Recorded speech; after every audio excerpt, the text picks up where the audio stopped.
Hello and welcome to another fabulous, fun-filled edition of the Amusing Panda live stream, all about Warmachine and Hordes, your amusing and amusing live stream. Let's welcome first our co-host, Alex Cosma, who's here every week, the one and only. And hey, John. I forgot to mention to you, I should thank Keith for helping us out. And every time you see a technical glitch, it's because I don't let Keith do his job. He's our producer who's in the background, twiddling all the things. So, Alex, welcome back. You had a big event this weekend, right?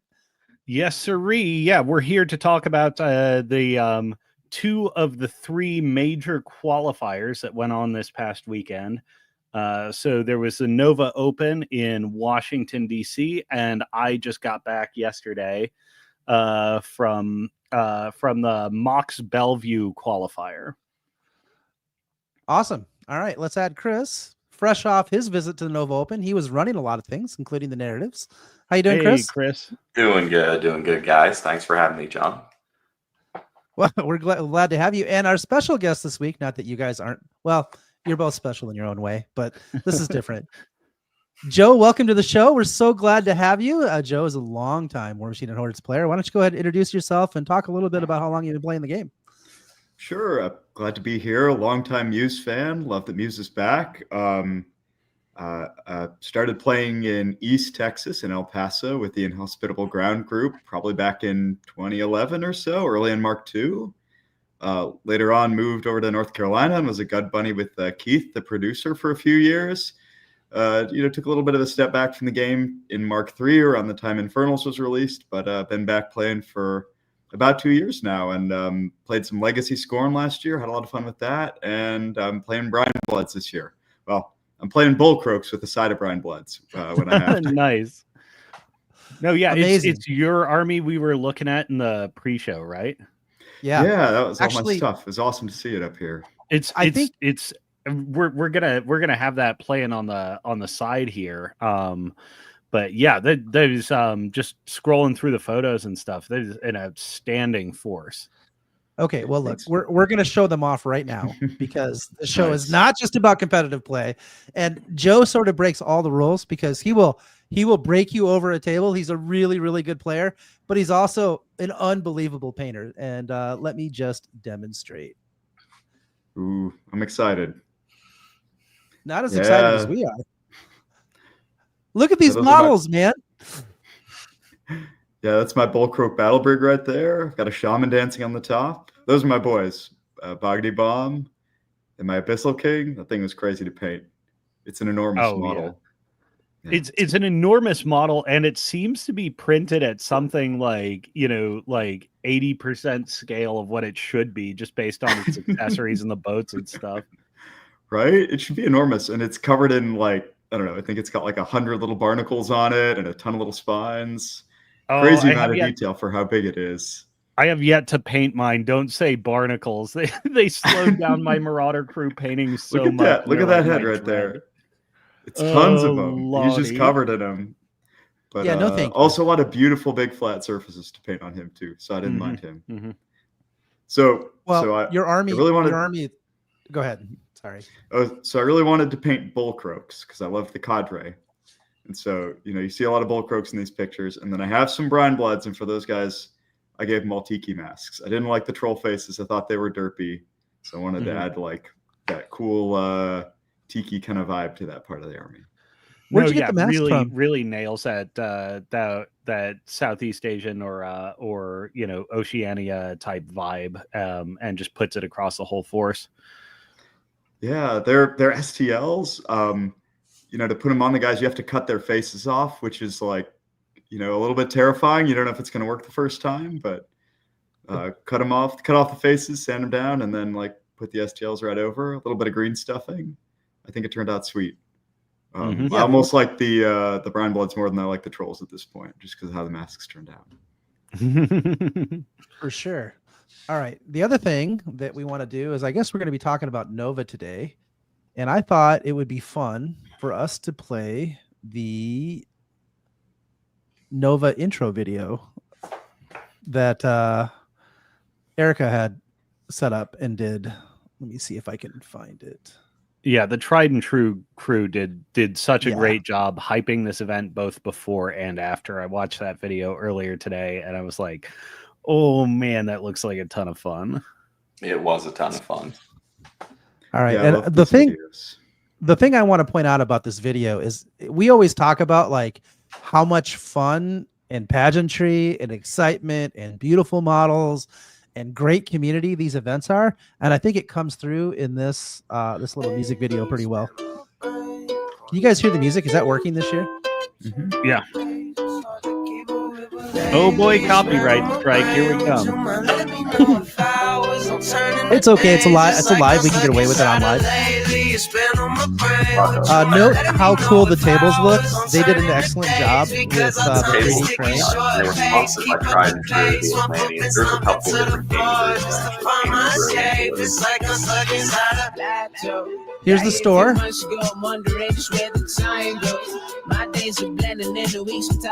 Oh, my ass was like pausing this video and like frame winding, like, ooh, what's this? Ooh, what's this? The new trolls look dope. Ice King cameo, check it out. Nice. So far away from what I need. From here it's hard to breathe. Tell me when I'll be Oh, Sherwin is in there right there. He writes all the fluff.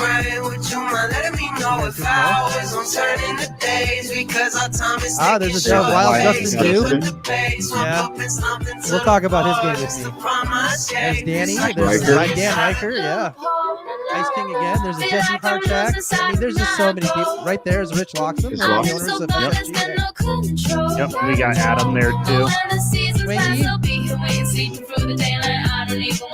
I don't know. Is that how you say his name? That's Schwenky? right. Bakers. So yeah, I mean, the event was just great. Look at all these models; they're beautiful. Actually, I think I saw it. So I might have. Yeah, they've been here a couple times. Yeah, there's Andy, Andy. and I think that's Paul, right? That's Yep, that's Paul. Yep. He's the one that helped develop a lot of the narrative stuff. I think Joe, you helped with that too, right? Yeah, I made this jungle table on the right. That We table. just panned across Yeah, this one. this in the frame. Yeah, that's dope. Also, by the way, the narrative event, I walked by the table and there's epic music being played. And Erica looks at me and she said, they triggered the boss. And I'm like, is that good or bad?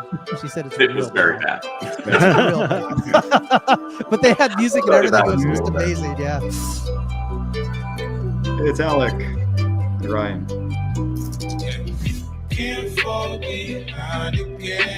So I think you guys get a sense for just like how much fun everybody was having, how great it looks. You know what I mean? And if you look at a lot of the pictures, a lot of people don't know that they're getting their picture taken and they're smiling. Yep. Ah, there's a That's joke. me. Mhm.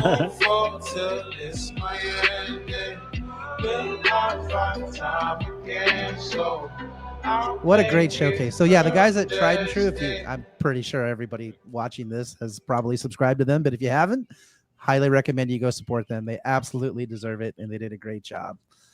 Mm-hmm. Yeah, Don't it's autoplay. so Stop. it's so fun watching this too, because I'm just getting another hit of like, wow, here's some of my favorite people in this game, and they're having time of their lives. Like, it's fantastic. Yeah, I think Jay Beatnick, you're absolutely right. The trolls from Nam look amazing. I'm super excited about them.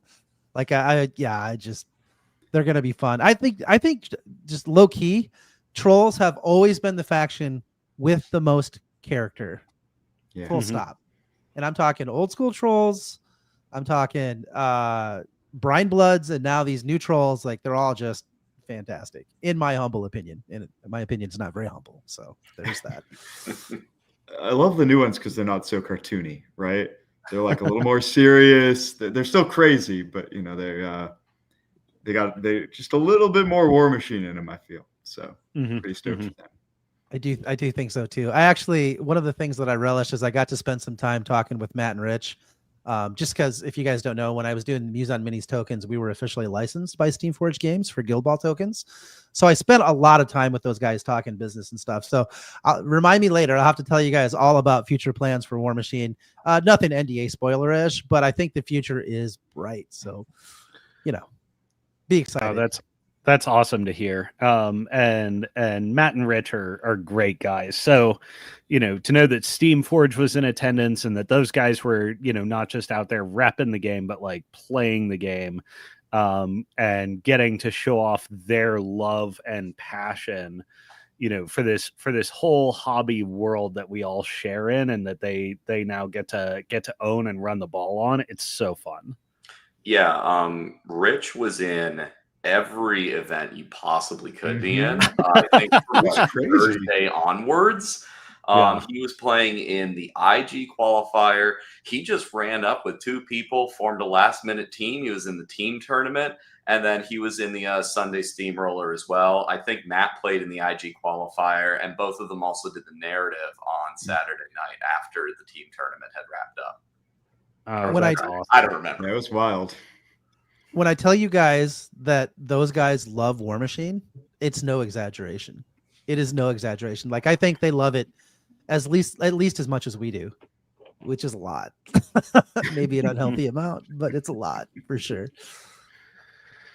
All right, so let's talk some Nova. Why don't we start with Joe? Jump into it. Why don't you just give us an overview of the event, what you thought of it, what was fun?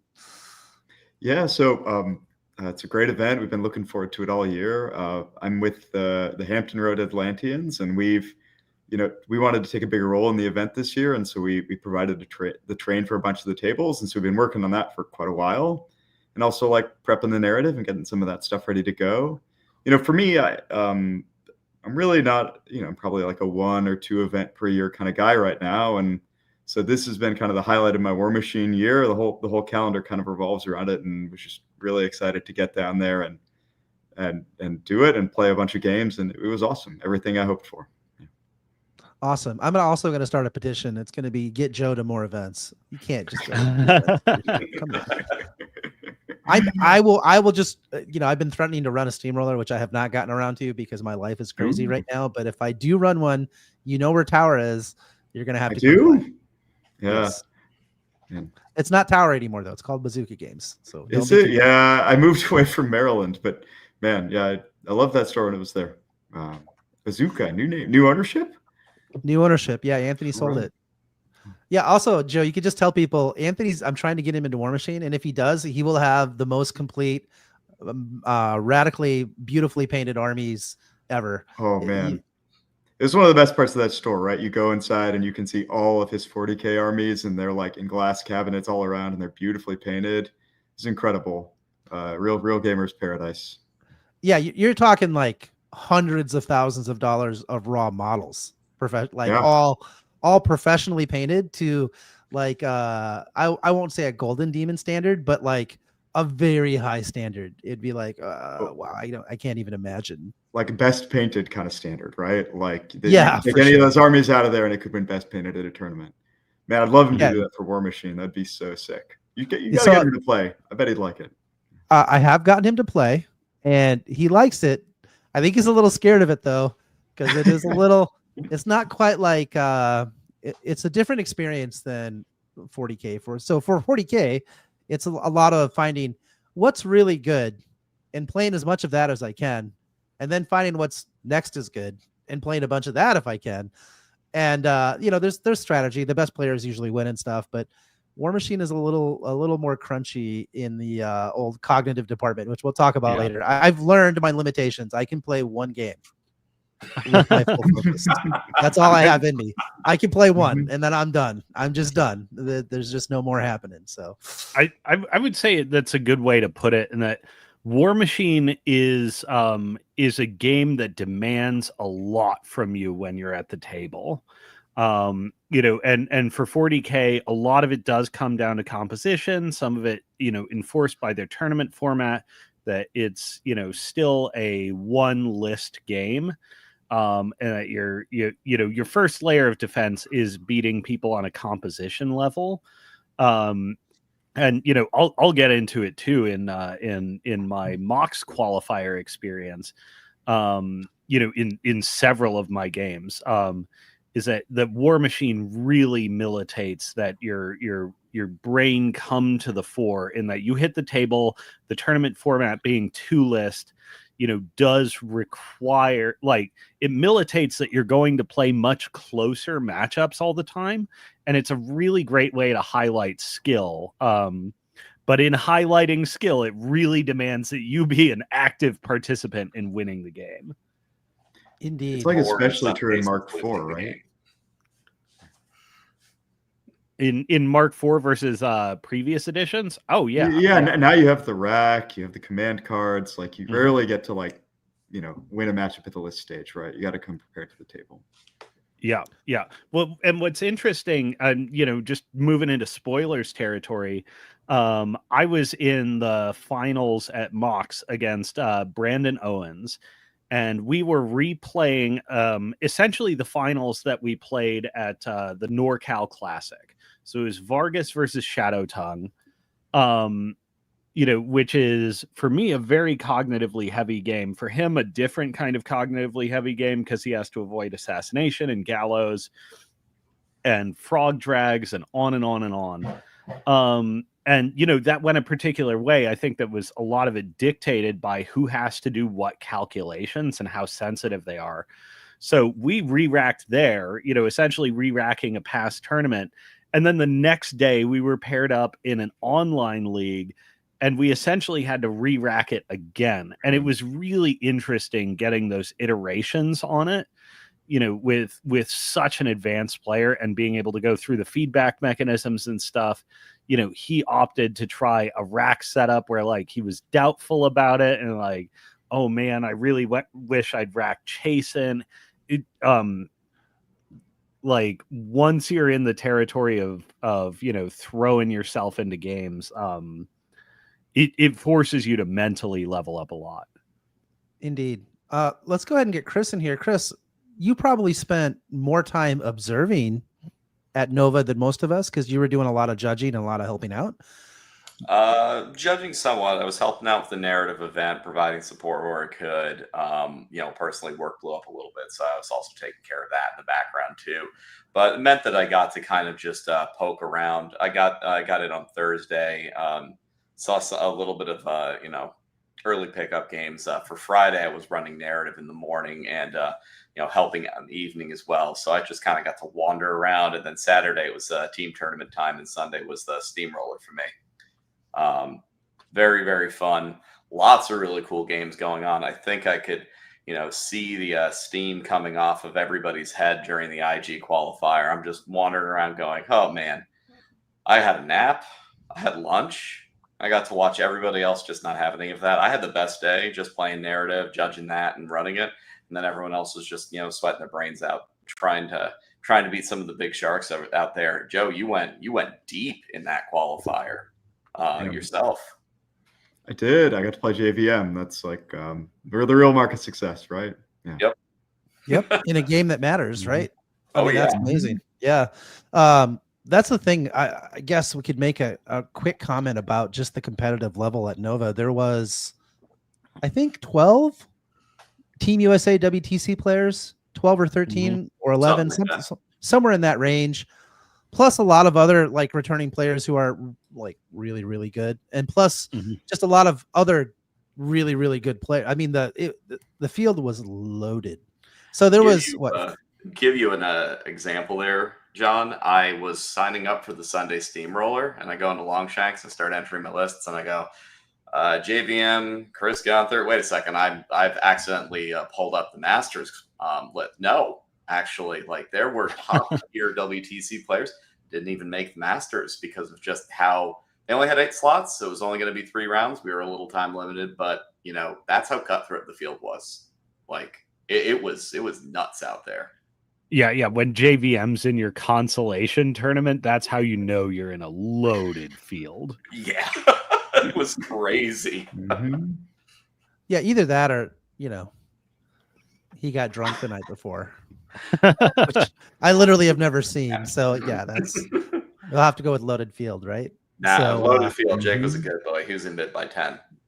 I mean, when I'm playing in a tournament, if we make it past 3, I'm a loaded.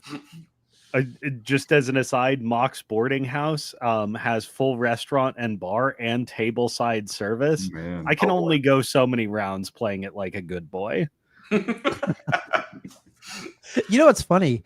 There are players that I know legit are better drunk than they are not drunk. Jason Souls is like, Aaron Allen. Really? yeah, it's the most amazing thing I've ever seen. I literally saw Jason Souls was like doing this thing. And then he would look down at the table and go, da, da, da, da, da, da, da, da, okay, this, and kill your caster. And it was just like the most amazing thing ever. I'm like, you are blitzed out of your mind. How did that just happen? I just watched it. I couldn't believe it. It was crazy. So, all right, let's talk a little bit about the competitive side of Nova, I guess. What do you think, Alex? Good time, or is there anything else you want to hit? Yeah. Let's dive into competition, and then we'll go narrative, and then we'll go Mox. Sounds like a plan. Where do you want to start? Let's start with what I did.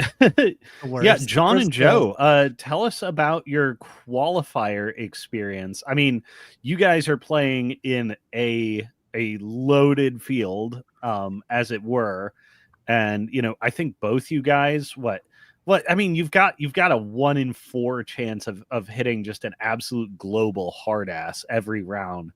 At least. Mm-hmm. Yeah. Tell us about your games, and let's go through some highlights and what really stuck out to you in terms of play.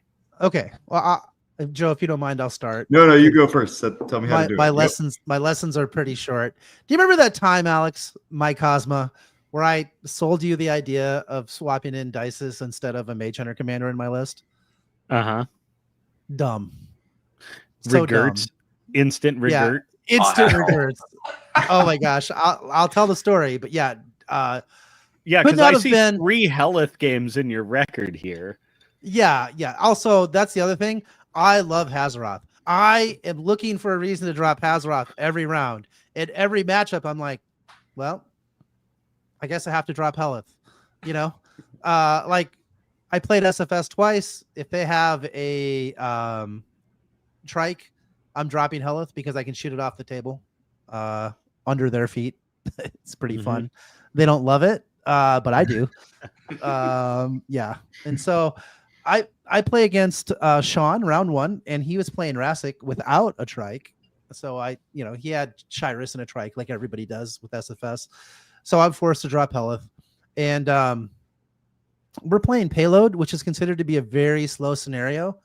But I went second, and on the bottom of 2, I scored 3, so I was up 3-0.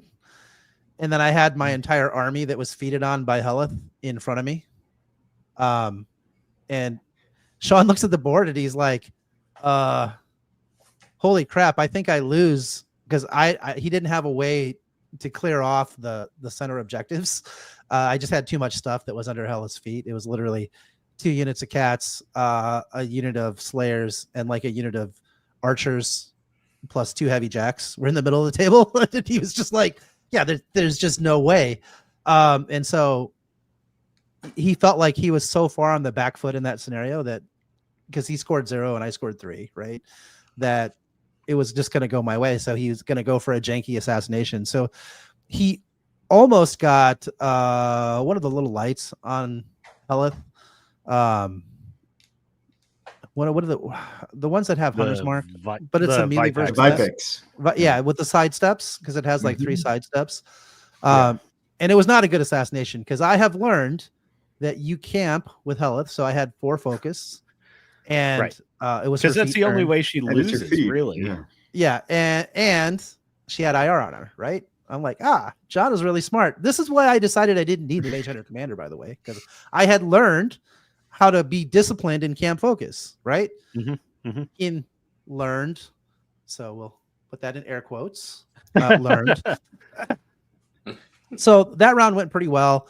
And by the way, I think every game I have played with Helith, and I've only lost 2, my opponent has tried to assassinate Helith because I've put them in a position where they have no other choice, where it's like I either assassinate Helith or I lose.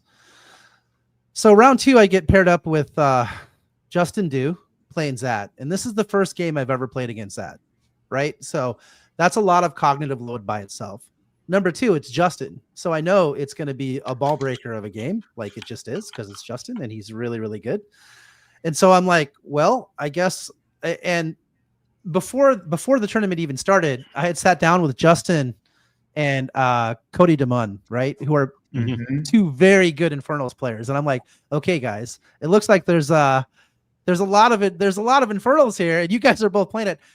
Why don't you tell me? They were both in your pod, right? They were. No, they were not. Only Justin. But there was another Infernals player in my pod, so I knew I was going to hit them. So when I saw that, I'm just like, hey, you got, And so Cody kind of gave me a breakdown, and it wasn't an overwhelming breakdown. It was just like, think about this, blah blah blah. And so I'm playing this game with Justin, and I'm actually very proud of how I played that game because now this is where the Mage Hunter Commander comes in. Without feeding, I took the snake off the board because he moved it a little too far forward. And so it was just like my 3 true-sided jacks plus Heleth went through the shield guard and killed it, which is about average. It wasn't like crazy or anything. But I had to move Heleth up and I had to cast Fire Group in order to do it.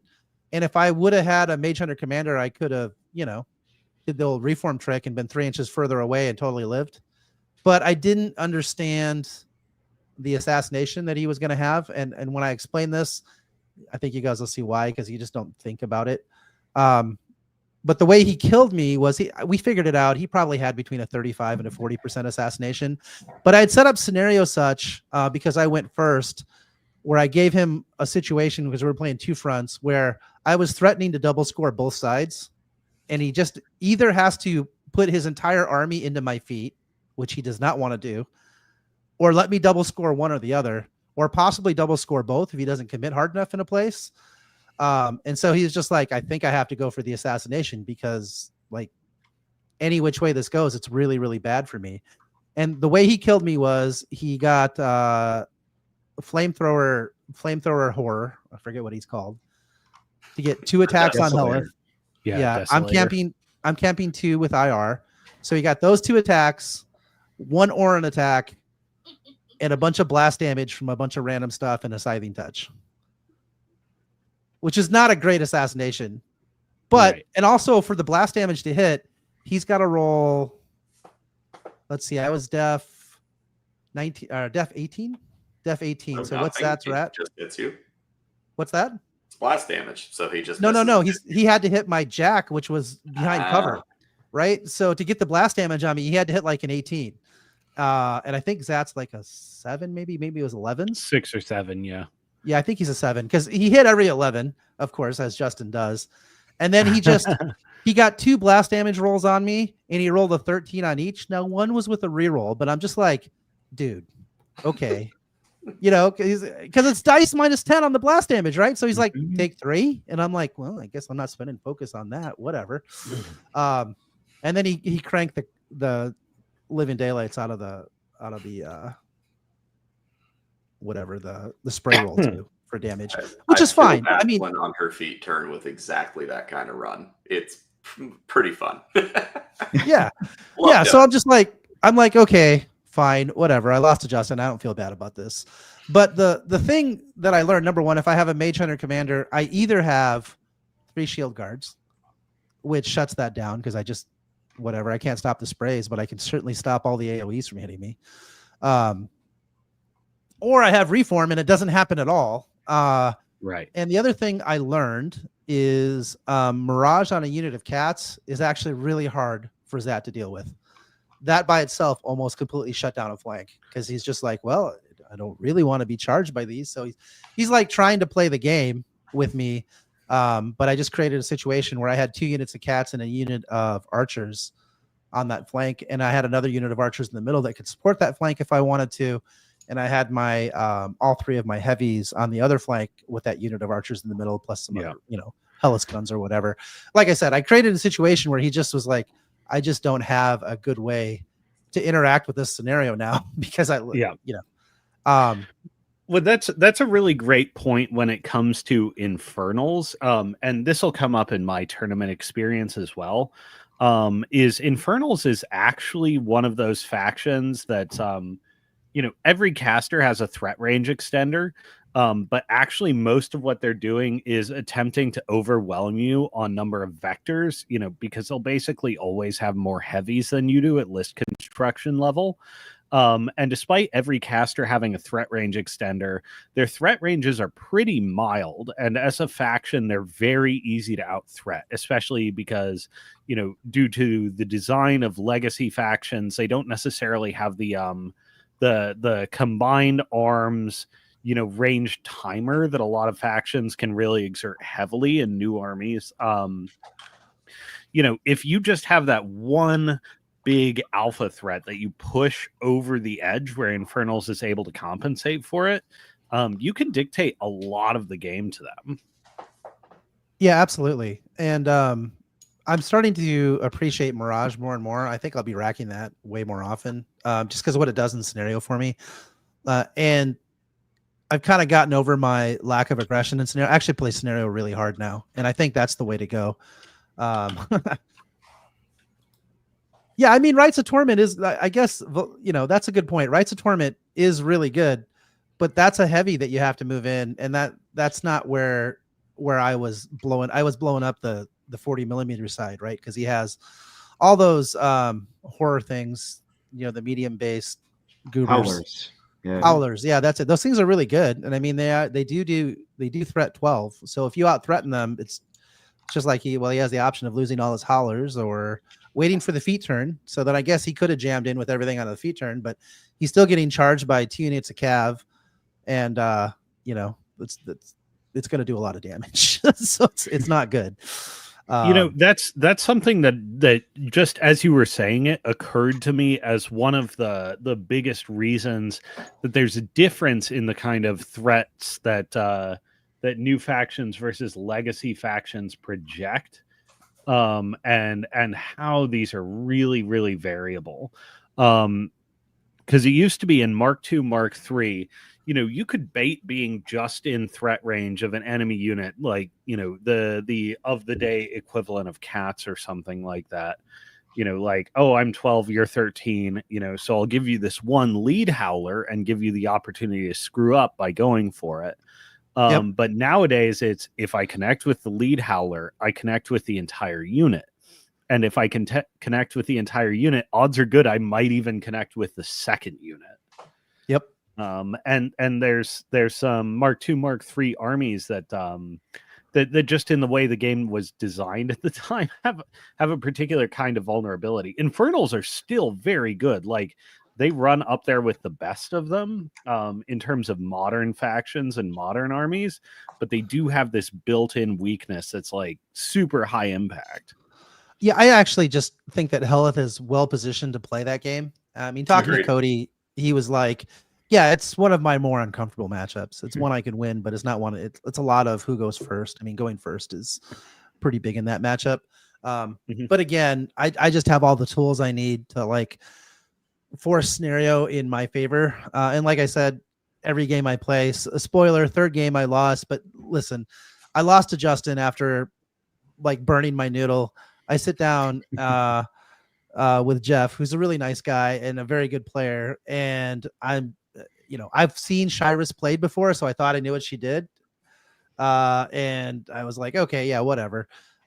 So I spend all my focus casting all my first turn buffs because I chose to go second because I like having that. And I'm like, maybe I can bait him into a really bad assassination attempt. And where he'll move his trike forward and take shots at me, and then I can just remove the trike. And then from there, it's like pretty trivial for me to win the game.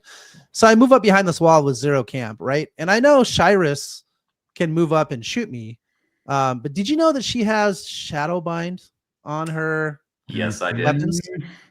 I've never seen anybody use it. I've only ever seen him use the poison. So I just assumed she just had poison shot, and that was it, right? So he's like, well, I think I'm going to go for it. And right now the trike needs 13s to hit me, and it's got like 3 shots. And I even camping 0 with IR, I'm like 17 armor. I'm not particularly threatened by it. Like, sure, I could get diced into oblivion, but that's the breaks you take, right? And again, if I had a Mage Hunter commander, I could have put shield guards there, which probably stops the assassination, but maybe he doesn't go for it, but then we play a game and that's maybe not all bad. So, anyway, a long story short, I learned that, she has Shadowbind. And then my opponent proceeds to hit the first Shadowbind, right? So now he needs 10s to hit. So Shira's put some damage on me. I'm like, okay, whatever. And then the trike, I've got, I think, 12 life left, right? So I'm feeling pretty good. I'm at 17 armor, 12 life. He still needs 10s to hit. That's not automatic. He could easily boost and miss 2 of those, and then I'm totally in business. Hits the first one, and then proceeds to roll an 18 for damage and one-shots me with my 12 health left at 17 armor. And I'm just like, yeah, okay, so I guess I'm dead. And let that be a lesson for you. Do not take the Mage Hunter Commander out of your lists. But honestly, I was so burnt that I moved my caster up, and I'm like, she may die there, but I'm not going to ask any questions or really worry about it because I don't think she dies there. I didn't really think about it. I didn't really, not a good excuse, but it was just like I had so checked out because I'd done the math and there was like 0 chance for me to make it out of the pod. Basically what was going to happen was whoever played Justin the next round, they would both have a higher strength of schedule than me. And so whether they won or lost, either one of them, I probably wasn't making it. So I got into John doesn't care mode. And then John got 18'd to the face, which was cool. It was a good story, but not for such a good battle report. All right, let's move to Joe. And so lessons learned: don't try to be too cute. Don't take the Mage Hunter Commander out of the list because you think you're so smart. Jeez, what an idiot. Anyway, moving on. So Joe, you were in the qualifiers and you were in the team tournament, right? Yeah, and I think I'll mostly just talk about the qualifier. So I played. I have 2 lists. I've been playing Boggity Bomb all year. So lots of reps. I think I've probably half the long shanks with him. So I think you probably are. Tell everyone what your pair was for this. Oh yeah. So this was a lot of chatter over this. I was hearing in the background. Narrative table was blowing up with what the hell is Joe playing? Yeah, I was having a good time. So Boggity Bomb was like kind of my main caster. That's the one it's my comfort space. And I've been playing Fire Quill all year. So that was my second pair. Boggity Bomb is like mostly all of the frogs, so the Fire Spitters and the Shamans and the Vroggers. And with Fire Quill, I've got the Abyssal King. I really wanted to pick one of those, so that's kind of why I chose him. I thought he'd be a fun caster to play with it. You'd probably play the King with anybody, but I really enjoyed him with Fire Quill. You're kind of like my my Brine Bloods like Nega Duck here. Like I've got the Darkwing Duck, like Boomhowler and Shadow Tongue is the one true pair. Everything is essentially like worse derivatives of that. And you're out here pursuing like pure Warmachine Nirvana. Like I'm gonna chase down the caster with the jankiest, most frontline strat that is actually like really good and cool. Mm-hmm.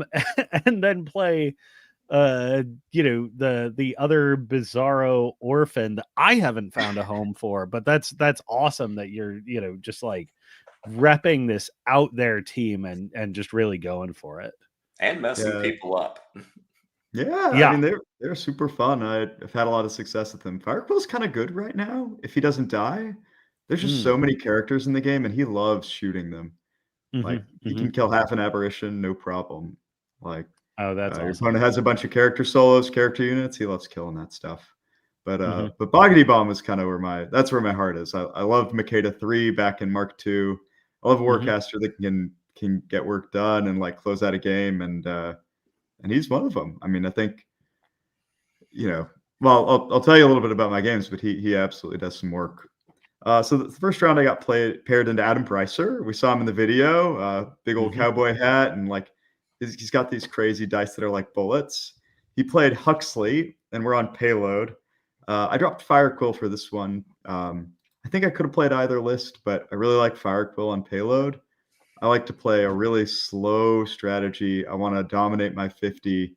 I want to score it every round, move all my opponent's contesting models, and just walk it in at the end on turn 7. And that's kind of what I ended up doing. You got to be careful. You got to do the math and make sure your opponent doesn't score their 50 and put you so far behind that. And by score, I mean you got to make sure your opponent doesn't jackpot the 50, right? Get those 3 points and put you so far behind you can't win. But Adam did, turn his in before me, but he was only 3 points ahead when he did so. So I scored one the next turn and kind of kept on chugging. Had a great moment in this game when my Abyssal King and Firequill the Abyssal King, with the help of Firequill, killed 2 heavies in one turn from Huxley. So that really kind of locked down one side of the table for me. The one thing that was cool about the Abyssal King in this matchup is he had a lot of electric guns. And the King, if you take the head that nobody takes, the electric head has electric resistance. And so that made me feel like a little bit more confident about choosing Firequill in the matchup. Oh my God, that is so good in that match against Huxley. Holy cow, that's tech right there. Right, and it's sick because it turns off the Zephyr. Is it called the Zephyr? The Zephyr, the Plasma Nimbus 10-inch aura 80 mil solo. Yeah, so you're it's not just like 1 less dice, it's like 1 less dice and 2 less damage. It really means he can survive as long as you don't get killed in melee. So yeah. And Firequill has Counterblast, which is nice. So if you you can give Firequill Counterblast, and so if he ends up in contact with a heavy accidentally, you can just shoot it and knock it down with momentum and carry on with your way. So that was a lot of fun. I mean, every round I played, I went to round 6 or 7. So I played a lot of really slow games, used the full clock the whole time. This was no exception. My second one was into Rick Coe playing Vargas. I love Rick. 2 fronts. Yeah, we had a really fun game. I've played so much Vargas. I don't know if there are other Gravediggers casters. That's like the only one I ever get to see. So you usually see Vargas or Jakes. And if you're not a Jakes matchup, you're going to see Vargas every time. Yeah, and I think I'm not a Jakes matchup because Boggity Bomb's feet turns your army incorporeal. And mostly that's pretty bad in Mark 4. Jakes but absolutely Jakes struggles with that. Yeah. No, she has such a limited repository of magic weapons, and like most of what Gravediggers does to bypass that is ammo crates and just benefiting from their passive magic weapon aura. Jakes is an all melee army. But even more generally, I think Brine Bloods tends to be a Vargas drop, because they're kind of just planning on outlasting you. Yeah, and so it's interesting to hear that because I only get my one specific view right through Boggity Bomb and Firequill, and so it's interesting to know that that's like kind of a general strategy. I like Firequill a lot, I like Boggity Bomb a lot in this matchup because he doesn't really have a problem killing those heavies himself, and so he can trade. You can get alpha'd and still trade efficiently. If they send a heavy into you. If it's not defeat turn, Boggity Bomb can kill it and sprint away. And if it is defeat turn, you can sometimes drag it out of their control area, depending on how you set it up, right? It's not a guaranteed thing, but it's the kind of thing you look for. We're on 2 fronts, and Rick played really hard for the 40s, and I kind of contested with my units and my battle blimp. And on the right-hand side, I went real aggressive and put all my heavies in Boggity Bomb right up in the middle of his 50, and we played the full 6 or 7 rounds, but at a certain point I broke it open by killing both the heavies, one of them with I think maybe both of them with Boggity Bomb, and had my Warcaster on the 50 on his side of the table, and kind of grounded out from there. So that was round 2 for me. My third round was JVM. Was excited to play him. We got to play at Nova last year. He'd absolutely wiped the floor with me the last time we played in the Null, so I was excited to put some more War Chief against Shiras. Now that I knew a little bit more about the matchup and a little bit how to think about it. We played a very long game of trench warfare, kind of going back and forth. I was stronger on sort of my 50s and 40s. We cleared our flag terrain pieces at about the same time. He tempted me with Skilla and tried to get me to kill it with Boggity Bomb, and I said no because I knew it was a trap because there was a bunch of stuff over there, and I shifted table sides. And the next turn I got to kill the trike with Boggity Bomb, which is it's like a 60%er. But oh yeah, I Well, mean, yeah, because you're take that hitting all when you're given you're it, you're hitting all the juice points, right? Because you've got Fury's strength and you've got Flaming Fist, which comes out for free, and Fury's strength also comes out for free because you've got Madame Moriarty, Moriarty. and then I mean, I feel like over as many attacks as you're making, you probably drop a Blessing of the Gods there, right? Rather than Lucky Yup. Penny, which is often the case for Boggity Bomb. Mhm. Yeah, and then you're cranking up to POW 17. You're pushing through at dice -2, effectively -4 after rapid healing, but Mhm. on net it tends to be slightly lower. So you're just attack maxing into the thing, and it's only got like 50 hit points. Yeah, and that side of the table was kinda empty at that point. We'd waited a Mhm. while, and so I wasn't and I, killed it and was in the trench, and so I was, like, pretty safe when it was all done. I only ended up with 1 Fury to spare or something like that, but, Mhm. I mean, you love it when your Warcaster bags a trike, right? Like, that's a pretty Right. good day. Yeah. Ended like up that. dropping this one by 2 points. We ended up at 27-25. Had a play to tie it up on the last turn, but only had 40 seconds on the clock and messed up my order of activation. But really, really happy with that outcome. 27-25 is an insane CP score. Yeah. Yeah, we went hard. He ended with Shiras in the 40 on my deployment zone. Like, we totally switched table sides. Really fun game. Yeah. No, yeah, Uh, I'm looking down the CP scores of your heat, and I see Dan Spinball Wizard is sitting at 25, Andy Cash is sitting at 44, JVM is sitting at 50, which is quite impressive. 40, 27, 23, 41. Ooh. And then like 68. My Yeah. God. I played real. I mean, that's why John didn't see me at all, right? Because I was playing Yeah. 2-hour rounds every single round, like going Yeah. all the way Yeah. all the way to the limit. Yeah.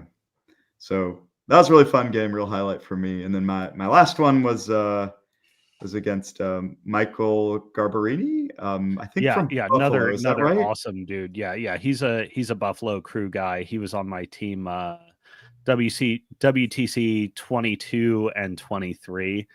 Like, oh man. Yeah, that Buffalo Crew I have so many fond memories of. Like him and Cody and Chris and Akers, they're Some killers fantastic up people. there, right? Good Oh players. yeah, Too, they're right? and freaking Rick. Mhm. All those Buffalo guys are, they're really good. They're super sharp opponents, and two, they're great people to hang out with at a con. Yeah, They're totally. just a lot of fun. Yeah, we had a lot of fun this game. I mean, I think we both kind of knew we were out of it at this point. Again, same as John. Like, Sauce is going to be the tiebreaker. It's not going to be Right. us. We played. I was really hoping he'd play Harusk because I really wanted to bag a Garlgast. Like that. Mhm. That was, I wanted to complete my, put another Your colossal in the old colossal Boggity Bomb trifecta. bag. Yeah. Mhm. But it didn't happen. He played Sabreth. I guess he was just tired of Harusk. And I didn't totally know what Sabreth did, but I did know that I should be worried about dying. We played on a table that was beautiful, but had like an enormous tower and trench system in the center of it. Mhm. And I just did my best to abuse the heck out of it and hide behind it, contesting both the objectives, and while he had to stick on the other side of it. This game was, we played for a while, and at the end of it, I put Boggity Bomb in the center of the table, scoring the objectives, and he charged in with Sabreth, trying to make it happen. The dice aren't great on that, and I lived, and then Boggity Bomb did his best to fail at killing Sabreth back, but I did eventually clap back. Took me like 16 attacks. Probably shouldn't be that many, but the dice wanted to make sure I earned it on the last one. So a lot of fun, good game. And that was me. That was my IG. Yeah, and then you did the team tournament the next day, right? Yeah, I played with my local JD and Alec, who's no longer local to me, but he's on the Atlanteans podcast with me. Alec hadn't played a game, I think, pretty much this year. He might have played 1 or 2 games this year, so we were just in it for fun. I got to play Rich Loxham in the first round. So that's a great matchup to get. Yeah, we had a ton of fun. He played Huxley again. I knew what Huxley did this time, so that was helpful. Highlight of this game was, he had some tough dice on one turn, and then the next turn, his courser just, spike-fisted my Vrogger to death. He rolled 3 crit armor piercings in a row and just punched the hell out of that thing. And it was an awesome you push that full throttle button and you're just like, let's do some roulette. Here we go.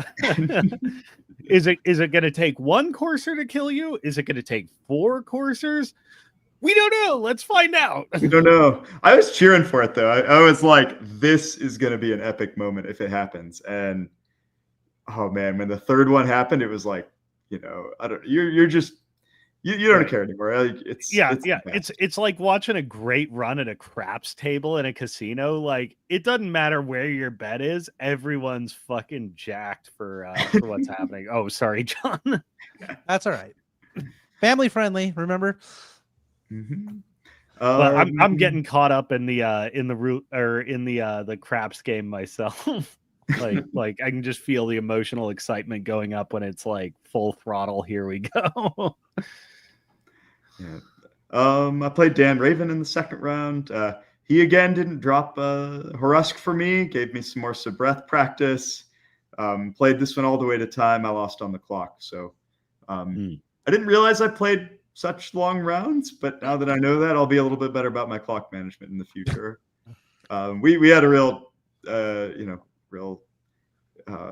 bloodbath of a game. So it was a lot of fun. And then my last round was against George Daub, who I think is from New York, but please forgive me if you're not. And we played some Boris Uke, all the K-Door heavy stuff. So that was a fun one to round out the tournament. But yeah. So as far as personal, go ahead, John, please. I was just gonna say, I know Chris played in a steamroller. I didn't know if we wanted to get his. Yeah, and then we can talk about the narrative event. Or if you had a question, I'm sorry, I didn't mean to cut you off, right? But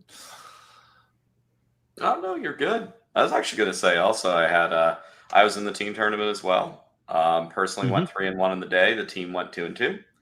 Only game I dropped was to our wonderful Rick Coe, who I played Vilco. So my pair for the team tournament and for the steamroller the next day because I wanted to switch it out, and then I woke up and I said, I'm not doing that. I'm not going to go find those models. I'm tired.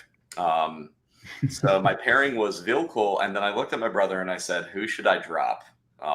He's been playing K-Door since Mark II. And I said, I'm playing Winter Core. You're playing Armor Core.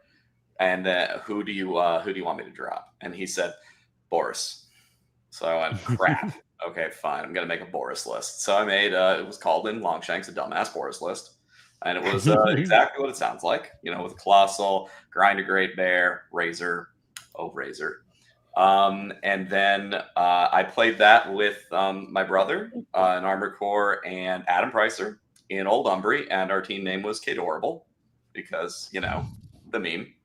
And then round 1, we're paired up with George Dabb's team, Glorious K-Door, because Andy and Erica have a sense of humor. So they were playing all Winter Core. So it was 6 K-Door players facing off against each other. And I got to play. George and I had a gentleman's agreement at the table. We both dropped Boris. So it was a sniper off. And I did end up getting him. I went a little cold on 1. I was a little sad to see at the top of 2, he just dropped Razor with 3 rolls. That did make me a little sad. My boy didn't even get to do anything but walk up and die. So not my favorite, but got him in the end. Round 2 is against Rick, who I initially told Adam, hey, I'm going to dodge Rick. I don't really like the Vargas matchup. I don't have a great pairing for it. Typically, I would have taken, Cosmo. We talked about Yana, and I had a variant of that Yana list that basically just dropped the 14-point slap chop Great Bear for 2 pikemen. Thought that was fine. Wasn't playing it, so I'm like, he's going to drop Vargas. I don't really have a great armor cracking, and I don't think Vilkul can do it. And then Rick looks at me and says, but I was so looking forward to playing you with just these plaintive puppy dog eyes. And I was like, okay. I thought you wanted to dodge this. I'm like, I changed my mind. And we played an absolutely just probably my favorite game of Warmachine at Nova and possibly one of my highlights of this year. We just had so much fun. Neither of us could roll dice to save our life. I started turn 2 by opening up on a Valiant behind cover with, I think it was 2 Bisons and Razor and just a bunch of, and Big Pig. And I ended up doing 6 damage to it total. So that's pretty good. So then he responds with, all right, I think I get Big Pig here, and we're going to see if we can get Razor too. So Deuce is going to go. He's going to move up. He's going to shoot. He's going to whip on Razor. Okay. We're going to reload, and we're going to miss again. Guess we don't get Razor. The game went like that. Neither of us could it was just us throwing dice and failing at everything we could possibly think of doing. He got me in the end, but it was a blast. That sort of game dynamic is like presaging, my round 2 against Luke Rowan at Mox. Sometimes you have one of those games where it's like, okay, strategically, tactically, dice, it's probably going to go like this. And then you watch somebody fumble the bag, and then you watch somebody fumble the bag back, and you're like, oh, wow, this is going to be an intense game now. That's where it went. It got crazy right after that because I went, all right, did not go the way I was planning. I'm probably in a bit of trouble here. And then he got Big Pig, but that's, of course, the Valiant, like 2-shot at Big Pig. He spiked the crap out of him, but that was it.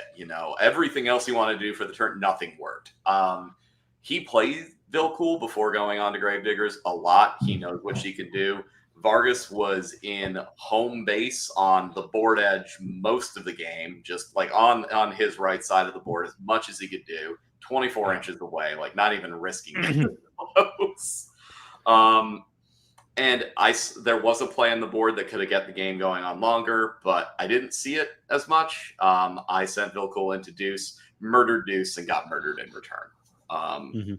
So it was a blast.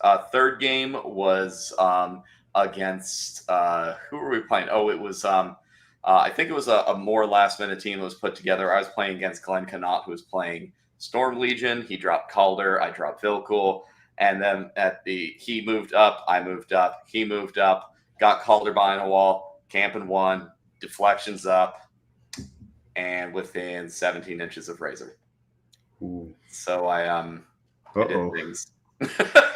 I forgot actually that Calder had dodge, so it was less good than I thought it was. But I got natively. Yeah, I was like, oh yeah. We've realized that after the game because he forgot too, and I went, oh yeah, this was way less good than I thought it was. Oops, glad I hit the 9. There's nothing like forgetting your own rules. Yeah, it's like, oh dear. I moved. I got the puppy from the snipers in range for mark target. I got a feet cloud on Calder's ankle. And then Razor went with Blessing of the Gods to take her wonderful defense 19 down to a 13 or a 15. So they needed a 9 to hit. Stuck the 9, knocked her down, had Big Pig, had Razor, had 2 Bisons in range. It went as you expect. All right. Before we go too much further, I want to share a blast from the past. How many of you guys remember this? And I don't have the original art, but I do have the order. Oh, I need that. Give me just a minute. I need that. Hold on. There's more. So at MusonCon, we actually made shirts called Cordorable, and we got cease and desisted by Privateer Press. I kid you not. Really? They got super upset at us. Oh, that's lame. Yeah. If you guys can zoom in on that, that's Butcher 3? Yeah, Butcher 4. 3 with the Arguses. With the Arguses. Yeah. John, you have I have to show you this. This was I went to the first MusonCon. I had missed, I was jamming on Sorsha 1 for months and months and months, and I had just missed the cease and desist window on these orders being closed. And I was playing, I was qualifying for Masters and all this stuff, but I had my eye on those MusonCon prize points because I needed this in my life. And this was, I think 2016, the single most cherished object I owned at the time that I was able to get at MusonCon. Yep. Yeah, absolutely. But yeah, that we got cease and desisted hard. And I was like, really? For as many things as we do to promote your game? And like, we're not, we're infringing, but it's not like we're not using your symbols, and it's promoting your game. Like, come on. But no, they came after us, and we respected them because we love them to death. But yeah, that's the story of how John got cease and desisted by Privateer Press, and it was such a popular shirt too. People just loved both shirts so much. Yeah. I want that. Right. That's amazing. Oh, it would have been so good for us to have. We didn't, but that would have been great. I'll see if I can track down the art. I looked, it's not in my old Google Drive anymore. I think it expired or something, but I may have it somewhere else. But quickly, this was the original t-shirt order. That's brilliant. This was our artwork approval. Yeah. All right, I'll wrap up the team tournament and get onto the steamroller real quick. That one's a lot quicker. I was very tired for that one. So my brain was shorted out by that point. The fourth round was another winter core matchup. I played against Dan Schwenke, dropping Ekaterina Baranova, and I dropped Boris for a reason I can't remember. But I think it was our team was like 2-1, but we were kind of out of it, strength of schedule, or we were 1-2. We were 1-2 at that point. So it was this is just for funsy game. I'm just going to do my brother proud, and I'm going to drop Boris. So weird random fact, I've played approximately 15 or 20 games with Boris now. I didn't start Winter Core all that long ago. I've never lost with him. And that streak continued. Don't ask. I hear he's the worst Winter Core caster. I have nothing but success with him.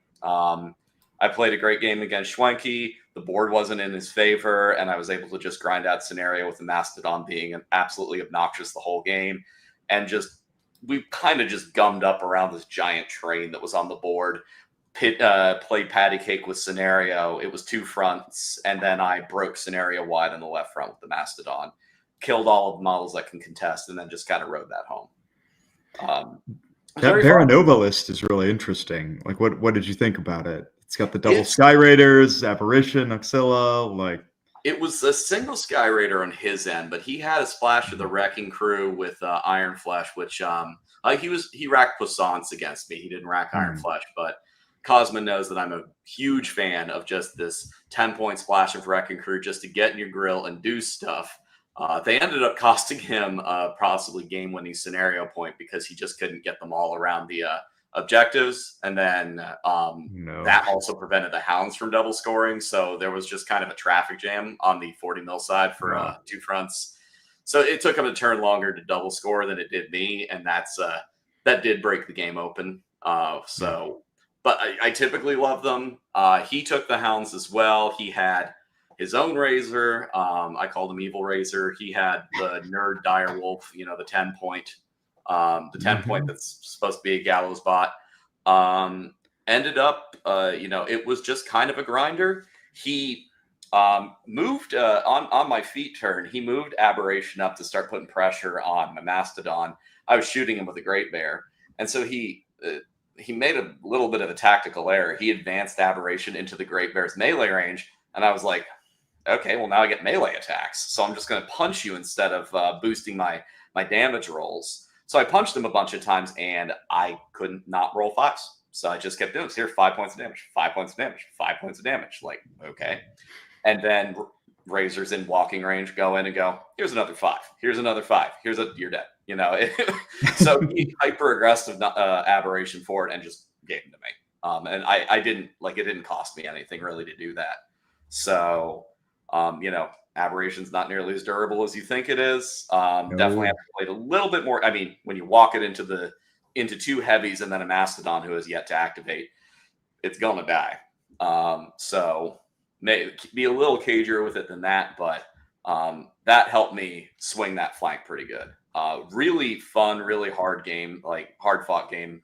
At the end of the day at the team tournament, I'd never played against Schwenke before. Absolutely blasted an opponent who is fun, just so funny and so fun to play against. And so the steamroller next day, round one, played the same pairing. Round one, I get paired into my brother because man. I didn't realize that he wasn't registered as a Maryland Warmachine person on Longshanks. So when Erica and Andy did the friendly fire option to prevent you from playing against people against your meta, well, Longshanks didn't pick that up. So we played against each other. We haven't actually played against each other in several months, so that wasn't a really big deal. Well, he lives like 10 minutes away from me, but we just haven't. And it was I played Boris because he loves Boris and he made me play this stupid list. So I'm like, fine, I'm playing it against you. And he played Sorsha 3. And honestly, it was payload. He goofed by advancing his objective. We're both really tired. It's the last day of the con. He advanced his objective into contesting range of the hounds. He thought that he'd be able to clear them. It took way more turns, not even just attacks, turns than he thought it was going to. They lasted for about 3 turns, and he thought it was going to take 1. So that hurt. He just did this wonderful move where he ran forward and just jammed me on payload, and he went up by, he only went up by 2, and I'm like, this is manageable. And then I couldn't clear it. It's just so many shock troopers. I had a Great Bear engaged by 4 shock troopers. I killed 0 of them. I could not roll dice against them. I had nothing else to support. And I realized that he can just kind of grind me out here, and I can't do enough damage. So if he hadn't made that goof, he ran away with that game. I was able to swing it back because of that. Round 2, I played against Chris Glowacki, and I won a game I should have lost. He played Siphon, Dark Operations. I played Vilcool, and he was running a football team. It was 7 monstrosities. Oh, yeah. Just beef. And so I am notoriously bad at getting Big Pig killed when Gallows is in play. I hate Shadow Tongue for that reason. And Andy will tell you, Joey, I'm just very good at putting Big Pig exactly where he needs to be to get Gallows and murdered. So why break tradition? Siphon has Gallows, and he can arc it now. So Chris Gallows is Big Pig, moves him a couple of inches forward, and then 2-shots him with a wrecker. He rolled the charge roll was I want to say it was about dice +2, and it was dice +4, and he rolled an 18. So Big Pig took 22 damage on the charge. I was like, well, there goes my hope. You rolling bad. Yeah, it's not going to go good, is it? Yeah. As an aside, you'd be surprised how many players at all levels are just not aware that 80 mil models can be pushed or sold. And in addition to that Batten does nothing to stop this. I knew this from hard experience, and we're going to get to my third game where some of that experience also came back to haunt me.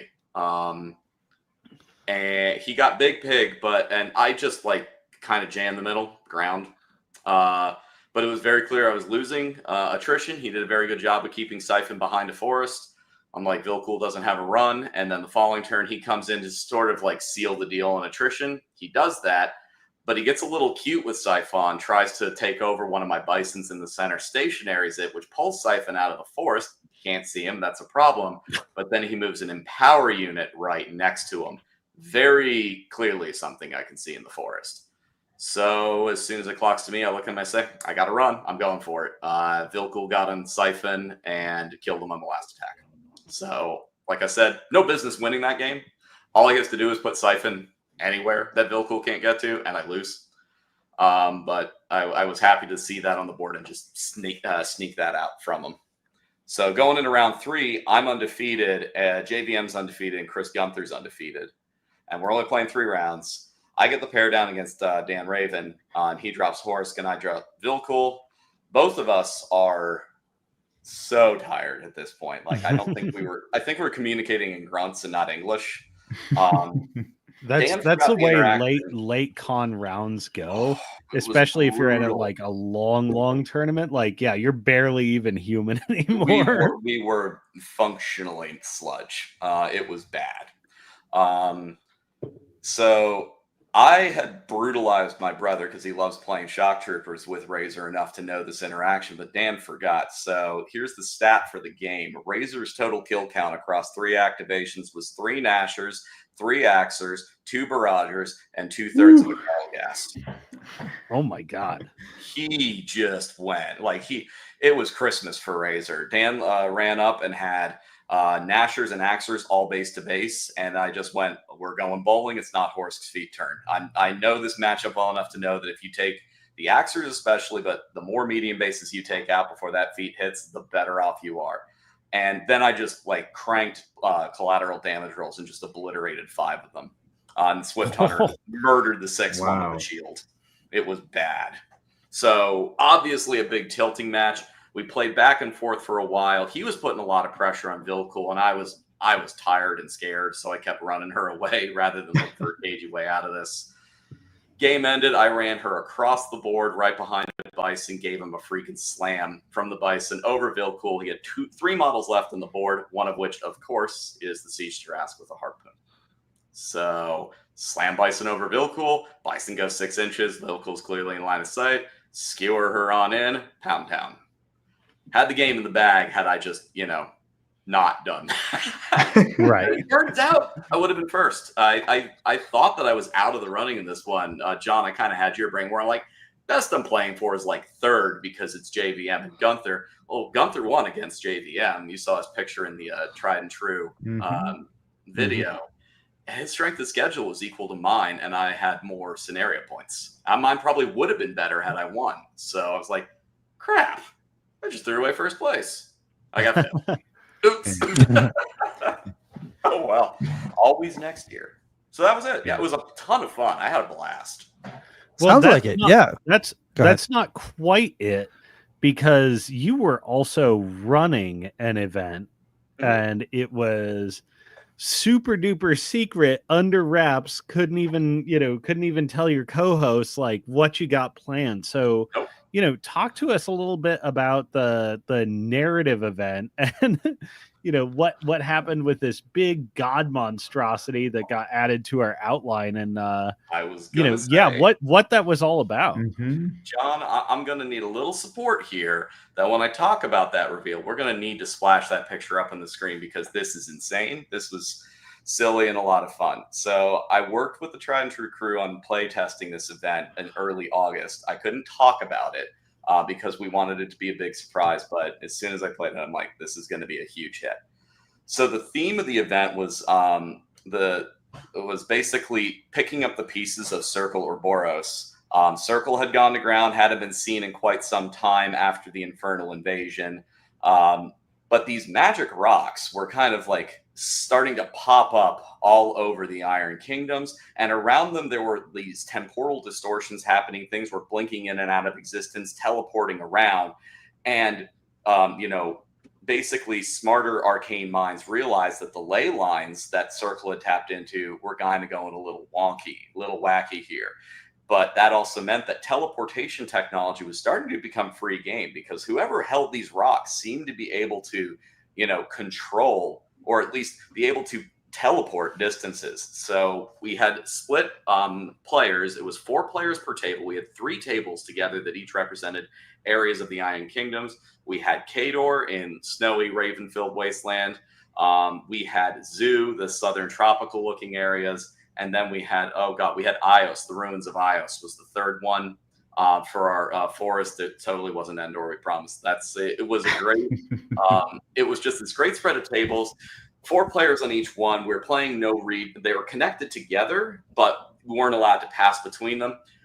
But the thing is, this was a narrative event. And so kind of the way it went was, the goal was 2 players on each table are the attacker, 2 players are the defender. They're working together. Goal of the game is pick up as many shiny rocks as you can. You get victory points for doing so. Whoever has the most points at the end of the game wins. Everything was interactable, and we were just we're running it like a mini D&D campaign. We're making stuff up as we go. Every model got a free action where they could interact with something. They could say, I want to do this, and we would figure out what this meant, have you roll dice, and then things that happen afterwards. My very first turn, I walk into a forest, and I'm like, I'm going to go looking in the forest. And, of course, out pops an apex bear from Old Umbria. I'm like, cool, I got to kill that now. So it tried to eat my face, and I killed him. I was like, cool, this is fun. And then, that unit gained Tree Walker for the rest of the game. Meanwhile, Victor Pendrake's in the background shouting at me about how bad a shot I am. The game went along like that as people gathered stones. The next round, So the stones acted a little weird. Everyone near him holding them got pushed towards the center of the table. Interesting. Didn't really know what was going on with that, but we continue to like fight amongst ourselves, still gather stones, still interact. I know over on Andy's table, one of the things he was doing was he had a little Triforce that was supposed to be like the Brine Blood frog version of shifting stones. And everybody liked hitting these things or angering the chieftain there. So anytime they did that, these angry angry frog warriors would pop out and just start murdering them, which was hilarious to watch. Like, why didn't anybody try to make friends with the frogs? They just wanted to hit them. What this ultimately culminated in was once enough stones had been gathered, we were surreptitiously repairing these giant shifting stones on the map. We just like replace a broken one with a repaired one. We weren't telling anyone why that was happening.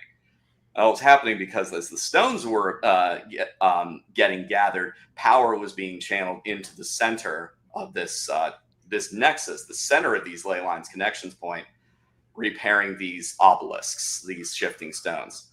Well, once all three were repaired, now I need the picture. We had a final boss show up. Hold on, I'm working on it, but I'm on the struggle bus. 1 second. I don't remember his official name. That is Barnabas 3. Yeah. This is a custom model that was designed. I will have to get the person's name from the Tried and True Discord if you give me one moment while I'm talking. But this was a custom model designed solely for this narrative event. That was insane. This guy pops up in the center, Barney 3. All of his spells are board wide. He just starts picking places and starts doing things. Shallow water everywhere, 72-inch venoms. And we have to start taking this guy down, and the game then becomes survive against Barney. We gain victory points for doing damage against him. And so at the end of the day, attackers or defenders would win based on how much damage they did to Barney. That was like the over-under of the narrative event. I got to say the event with Matt and Rich from SFG was an absolute all-star event. At the beginning, some evil person put Matt Hart and Eric Akers on the team together playing Orgoth and Tricks. And so round one, I'm right next to them, and they're like, we're just going to go get Rich? They're like, yep. So they get onto teleporter pads and teleport their entire army onto Rich's table.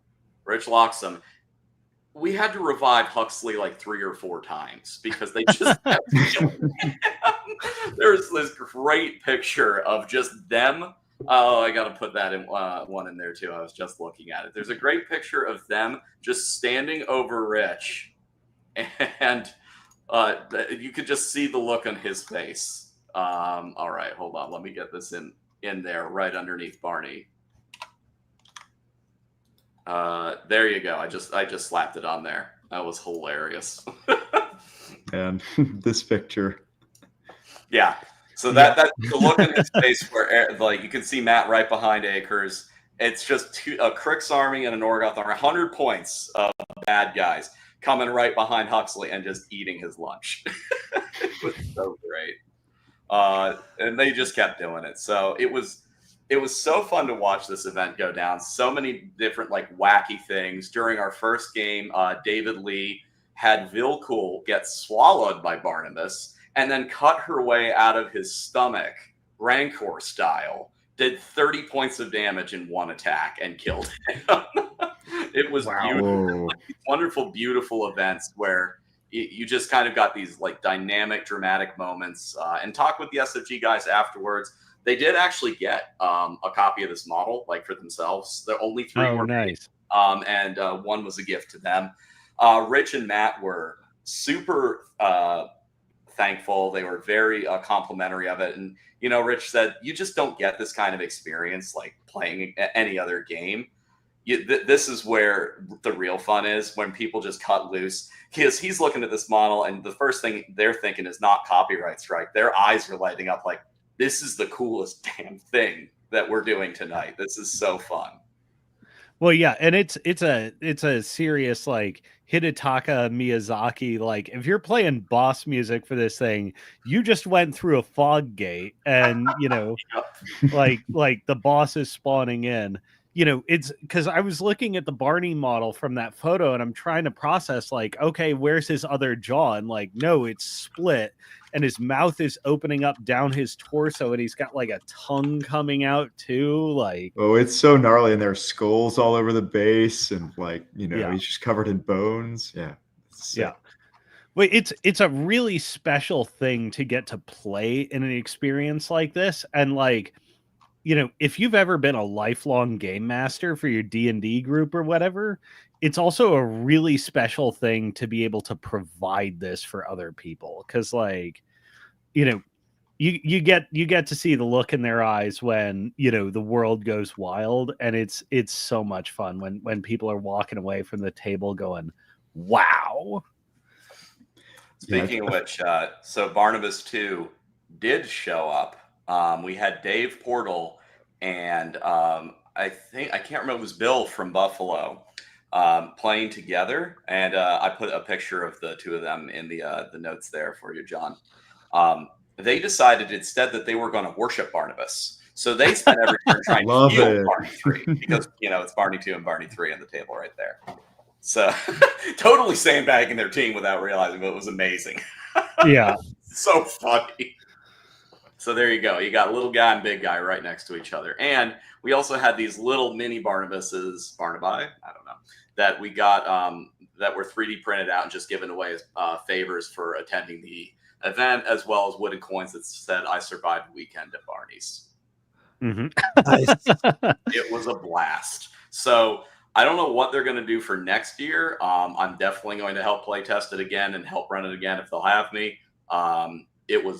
I highly recommend the Nova narrative. The TNT and the Atlanteans those two crews put in so much work. It was insane. The boards were gorgeous. You saw a bunch of those shots in the videos. There's more up. There's more up online. Definitely check them out. Make time for it. It's something that we were talking about where it's going to be structured more around the tournaments. That's the reason why last year they did a narrative during the day, but that's why there was an evening one this year. And that's how you get people like, Buffalo and Acres into a narrative event. They want to do these things, but they're grinding out IG qualifiers during the day. Well, this was a heck of a way to let off steam.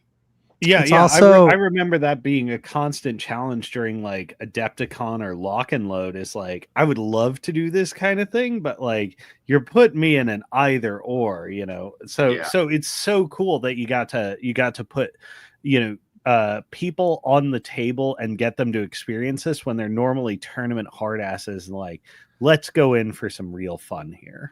Well, I also would like the spirit was delivered. Right. And I appreciate that. But I think a better, or maybe not a better, but a good point would be, this is a great event to get new players to come to a con and play in. Because they're going to have so much fun. You're playing Warmachine, but it's not competitive. You're cooperative. It's epic. It's going to make for great stories. I mean, people are going to tell stories about that probably forever. I wanted to ask Joe. Joe, you said you built that table. What else? Did you also contribute to some of that? Yeah, we worked a little bit on the scenario with Andy and Paul, though that was a lot of them. But we did. I mean, we kicked around ideas, talked about it in planning. My friend Jay helped run it with Chris, and he built that Kador table that was so cool and so thematic. I loved how we had three. I mean, Paul was really insistent on this, three really distinct looking tables. Each one had a really strong theme, and each one was really exciting. And I mean, you could tell when you looked at it, okay, these are three different spots, right? Nothing blended together. All of that work, I think, really made it interesting and work. I love that three table setup too. That way everybody's playing around something. You're not, something that is hard about narrative sometimes is that sometimes it feels like people are playing just their own individual games of Warmachine next to each other, right? You got your person across from you, that's your opponent. You're all a part of something together, but maybe you're not really interacting with all the teleporters that they had, all of, this like unique table setup. I felt like I got to play it on one night, and I felt like I really got to interact with like almost everybody at the table. It was sweet. I really liked all the role-playing elements too. Like that was, they got into again, it just, you get into it, and it just pushes you a little bit farther from Steamroller, right? You're not just playing a fancy scenario. You're really doing something special. I loved it. I was really happy to get to be part of it, to play in it and to make terrain for it. Well, there's layers to the specialness here, because one is the rules, and like you said, Joe, it's really hard to overcome the okay, you're putting a skin on it, but me and my opponent are just playing a game of Warmachine next to other people playing Warmachine. That is a serious challenge, especially for a rule set that's this tightly geared around competitive play. Mm-hmm. It really takes a whole village kind of thing. The specialness of the terrain, the specialness of many players all at once, variations on the rules. You got to bring all these elements together. To jar somebody like me or Akers out of the tournament player mindset and into like, let's have some wild fun. And the appearance aspect, like the visual aspect of having this be something that pops and is like really different from your day-to-day Warmachine into we're doing something wild here, like the immersion from that really can't be underrated. I'm really jealous, since I left the East Coast, how much of a commitment there is to not just the hobby aspect, but specifically the hobby aspect of the field that's played on. Like even, like early 2000s playing in Northern Virginia, there was still a strong commitment to board aesthetic. If you've ever been to LVO and you're playing on one of Tyson Coach's, special boards, like his Cephalix board or his Grimkin board, like all the terrain pieces he has on there are tournament standard. There's a tournament standard trench. There's a tournament standard forest. There's a tournament standard dense fog. But you feel like it's an occasion. And the game just has like a different emotional texture around it. And that's so fun. Yeah. The other thing I want to point out too, I think is important, why these events matter, is it's such a good showcase for the game. And if we want the game to be successful, it's got to grow with casual players. Full stop.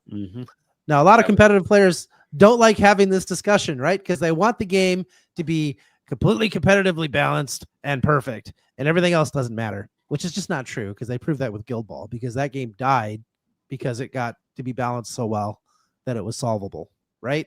And so SFG realizes that. So events like this is how we grow the game, because you know what events like this are?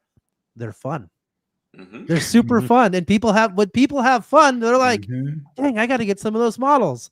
We could do this at our house in our basement, My partner in the first narrative, this might have been like his third game of Warmachine or something like that. He was picking up some models because his roommate played, and he had never played Gravediggers before. We had a 50-point army for him to use, and he walked out of there going, I want to play Gravediggers. That was a lot of fun.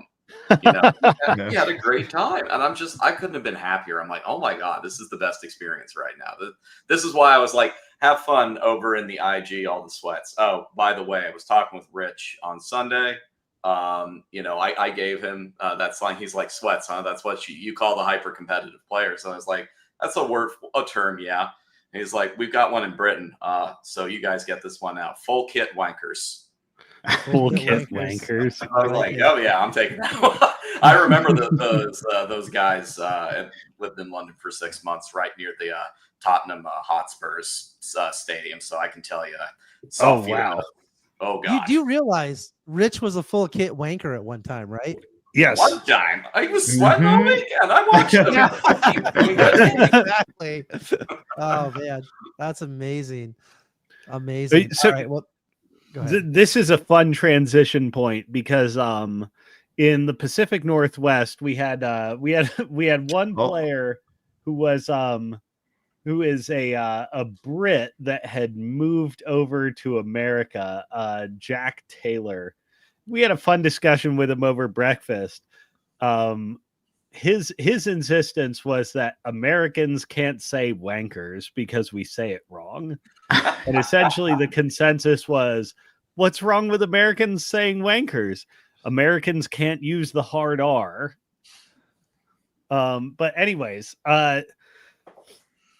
the tournament I did this weekend was 100% full kit Full kit wankers. It was full kit wankers. So Mox in Bellevue, by the way, somebody who is full kit but absolutely not a wanker was our tournament organizer, Richard Palakis. I just want to give that guy a special shout out. So he used to be a local of mine back when I was living in the SF Bay area. And Richard was a tournament staple, constant top table contender at NorCal Classics.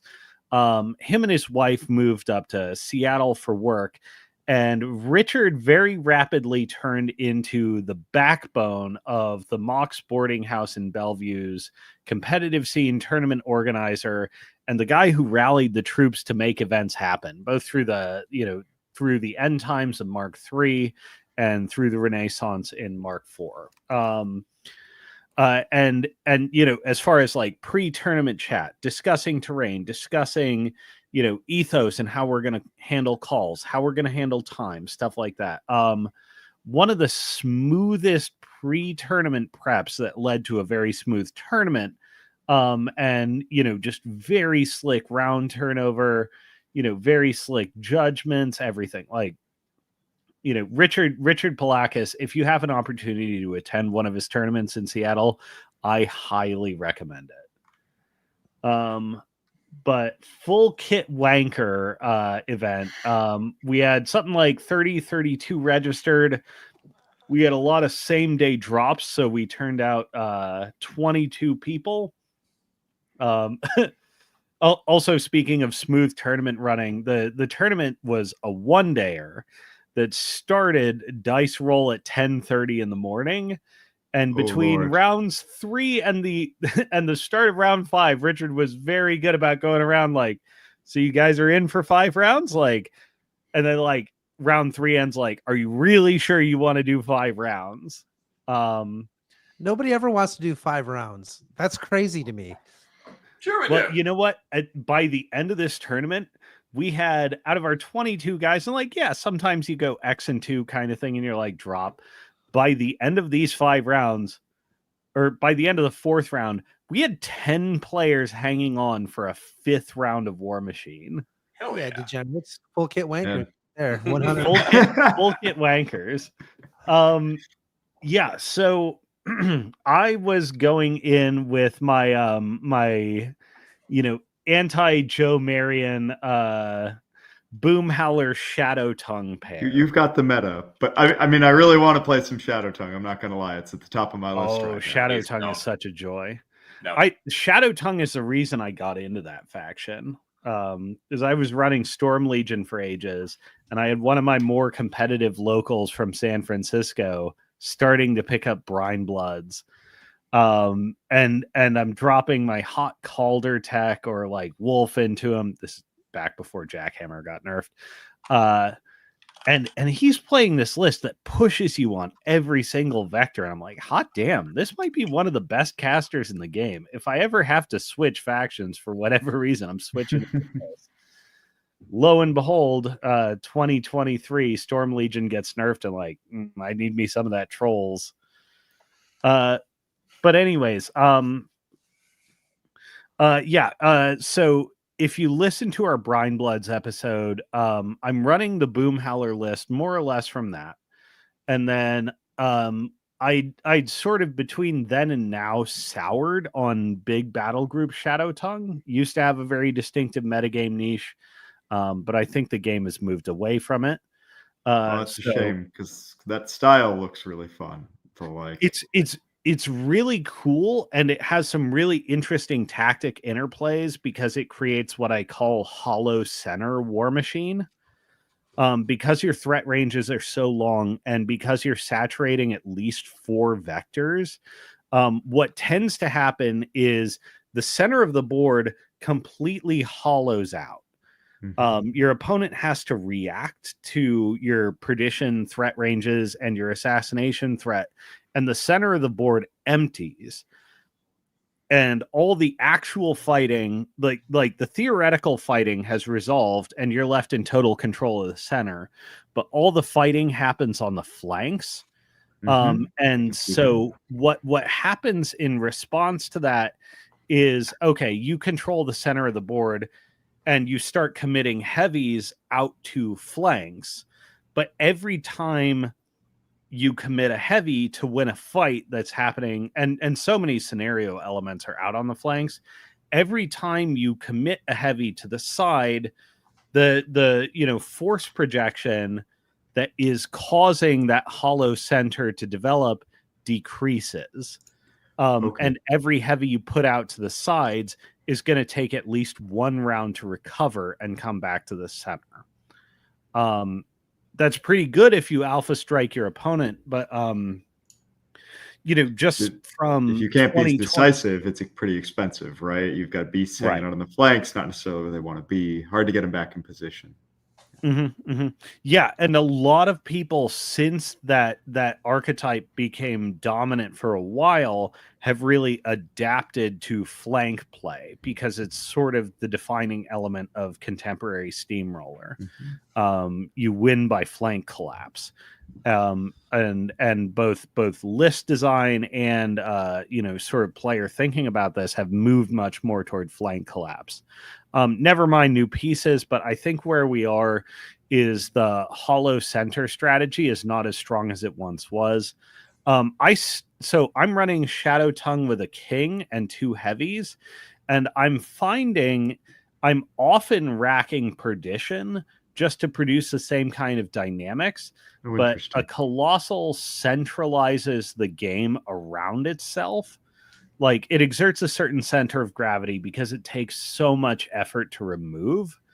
So that, even with just 2 heavies, you still exert some hollow center dynamics, but you're using your colossal to draw the game back into where it's predictable and where Shadow Tongue really wants to be fighting.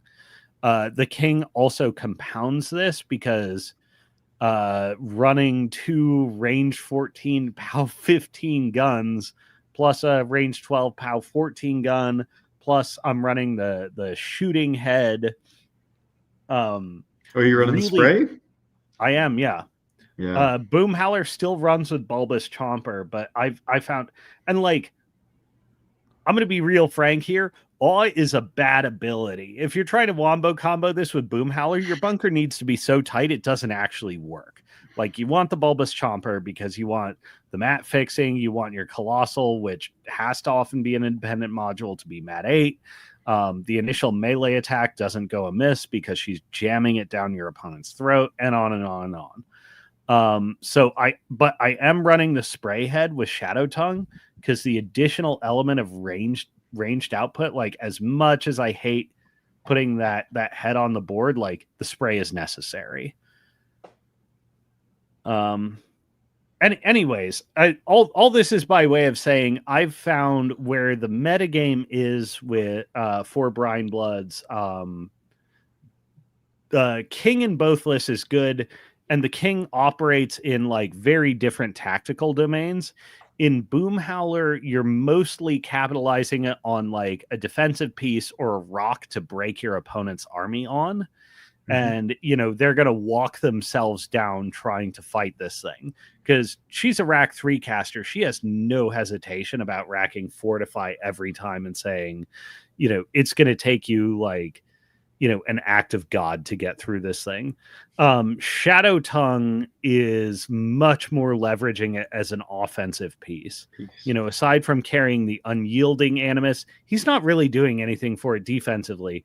Most of what he's doing is letting this go to town.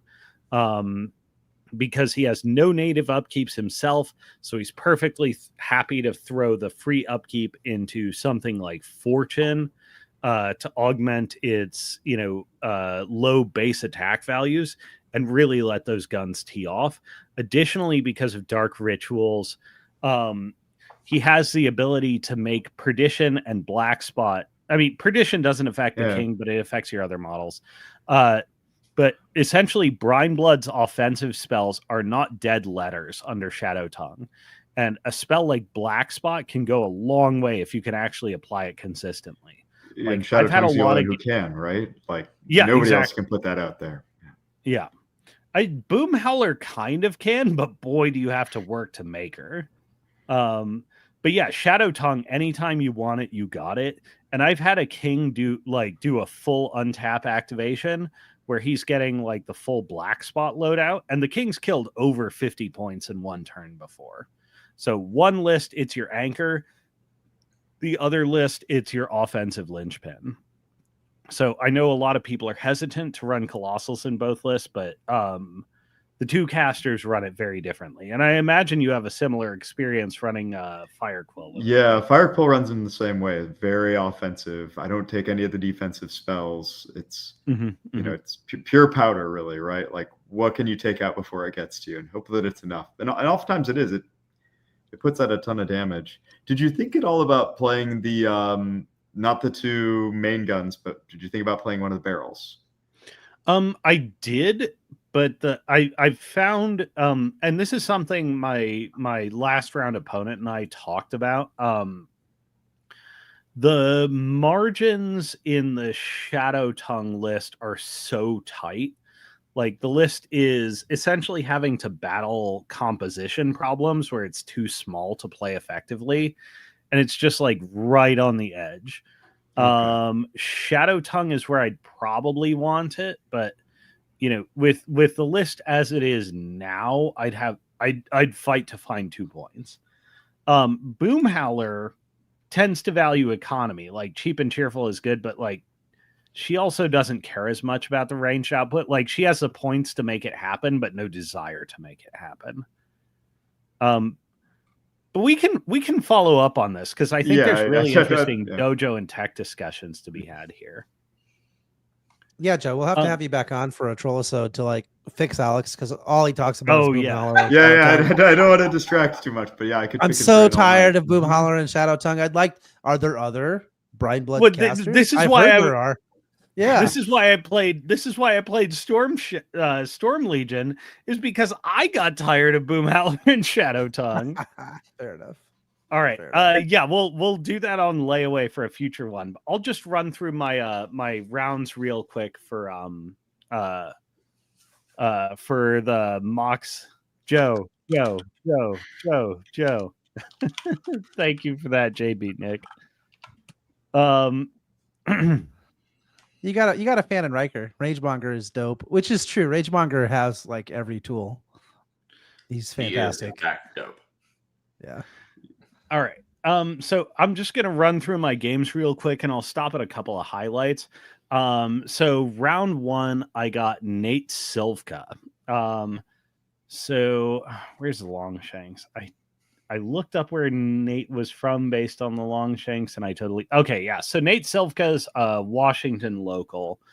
So he was running Moraine into Shadow Tongue. This and the scenario was best laid plans, so the roll a d3, 1 disappears. We lost the 50 mils on this one. No, yeah, I swear to God, that's the way never had that happen. These games go. Oh, what? Really? That never happens for me. Like, not happen twice. I want that to happen all the time, and I never get to see that version. Man. It's a bizarre scenario, and when that happens, it goes from a fast one to a real slow one. But he was running Moraine into Shadow Tongue. In years past, this was like my boogeyman. I think Moraine is still on paper advantaged into Shadow Tongue, but the diminution of Big Pig from what he was, which is to say game defining, to now just merely being in line balance wise, has shifted that. So I think Moraine with mortality is broadly advantaged in the Brine Bloods, but a lot of it happens on the strategic level.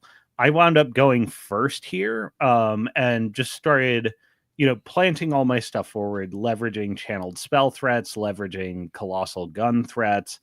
And Nate played it safe by spreading very, very wide, and as it turns out, probably too conservative. Not only was he back from scenario elements, and so I, essentially got to set the line of battle. He was also spread to such an extent trying to avoid these range threats that I was sort of able to isolate and destroy one flank completely, and then begin to collapse in on the other. Like the king made it through the whole affair unmolested, and at that point that's a walk down. As will, has played out previously in some of my tournament reports, and is extremely important to highlight.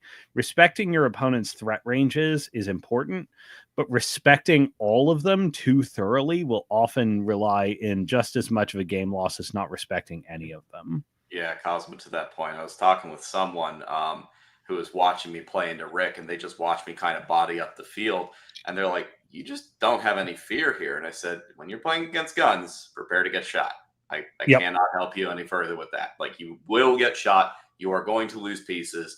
Make it as difficult for the pieces that are important as possible, but accept the fact you're just going to lose stuff, and you may not have recourse to that. But if you play too safe, you're going to be out of the game. Yeah. But I mean, matches too, right? If you're way out threaded, you gotta just accept that alpha and make sure it doesn't hit too bad. Oh, trust me, that's coming up in this tournament report. But yeah, I mean, I love my experiences. Like, I was playing Scorn from 2005 to 2021, I want to say. Nice. 15 years as Scorn player.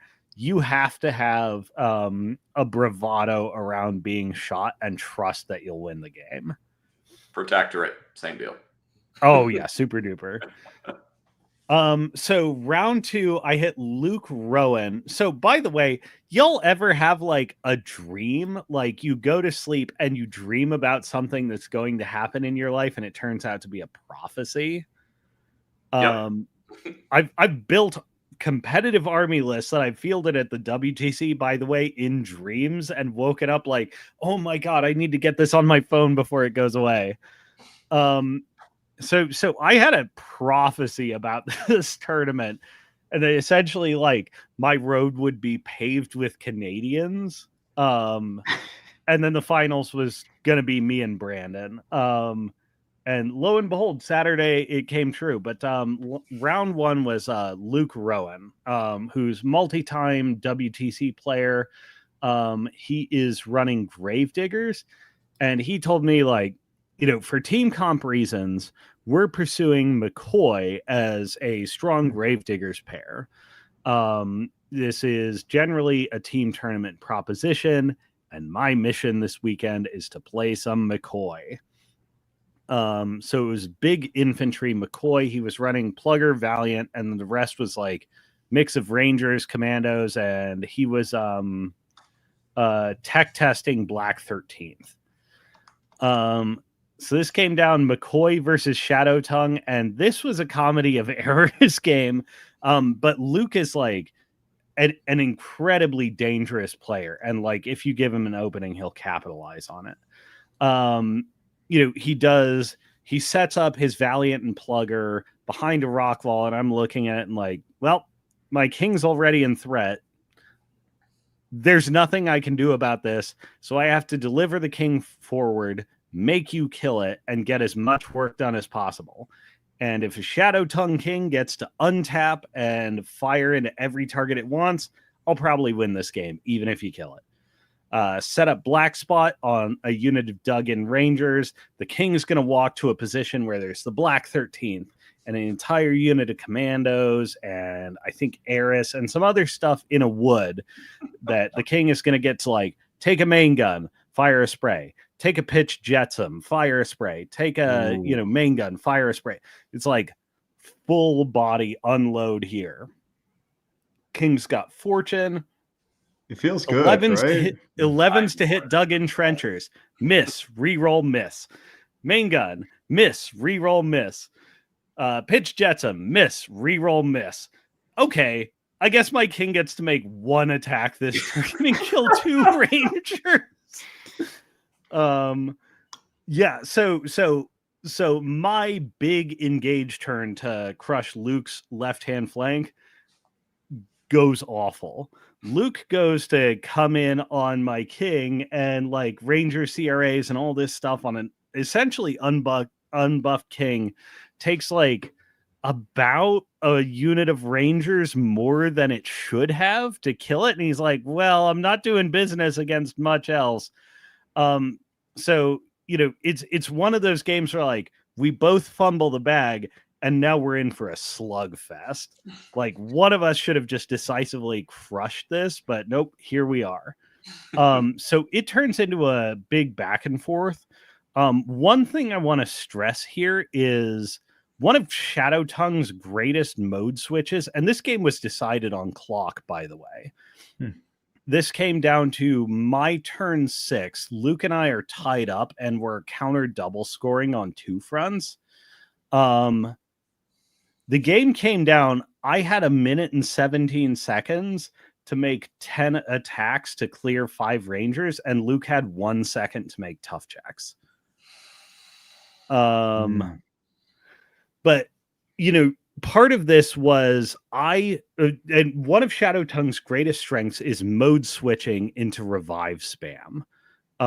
You can say, you know what, screw my battle group. I'm going to win this game on the back of infantry. By this point, both point scoring and clock had emerged as my win condition, especially because I was controlling the infantry side. I did not pick the right units to revive into, even though over the course of the game, Shadow Tongue cast something like 16 revives. I was consistently reviving into the wrong units.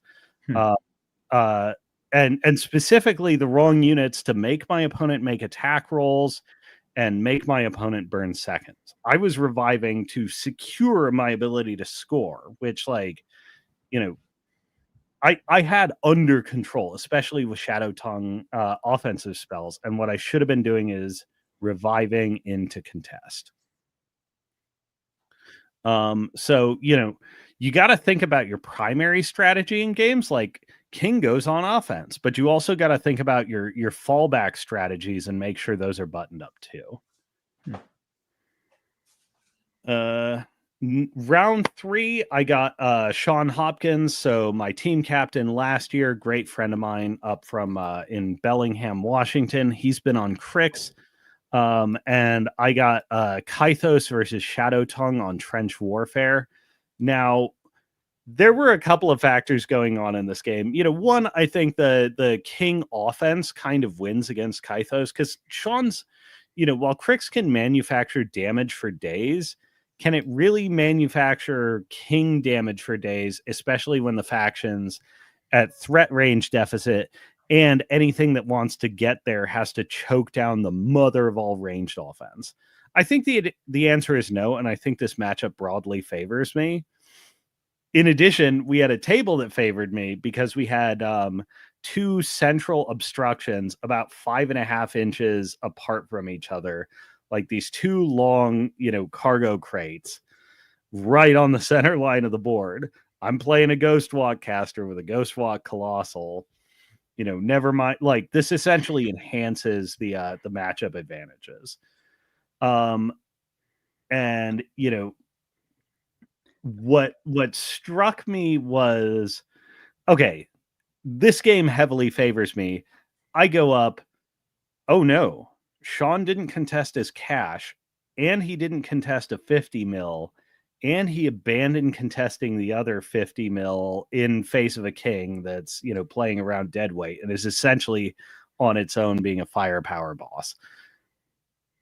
I just scored 7 points. Wow. Is Sean having an off day? Go to find out. He's been battling like a vicious ear infection for weeks, and it's just like attending this tournament sick as a dog. So like, ooh, on paper this is hard, but like sick Sean is like it's a rough one, like when somebody makes unforced errors. So sad to see it happen to my friend, but like happy to take the W. Do you think that was the same bug that got you and I, Alex? I'm just given the timing and how slow burn some of these secondary infections are, I wouldn't be surprised if Sean was like collateral sick. Yeah, when we were out there at Dragon's Fury, Alex and I was sick for 6 weeks, maybe 8. Yeah, I was sick from the start of July through like the end of like mid-August, basically. Yeah, it was rough. All right, you got 2 more rounds, and then I think I'm going to give a quick Rich and Matt update, and then we'll call it an episode. Yeah. I'll get through these quick. So my my round 4 was against Alex Melanson from Canada. So he was running Almadamos and Zadaroth. Matchup came down Almadamos versus Boomhowler, which I think long run is the correct one, which is there's a variety of reasons that go into this. But if you can outrange Infernals, they do have a lot of problems. Zadaroth gets outranged. Almadamos gets outranged. The problem is Zadaroth leans into defensive shticks, and Brine Bloods get to pick what their mat and POW values are. Like mat 10 to 12 is not hard to manufacture as a matter of course.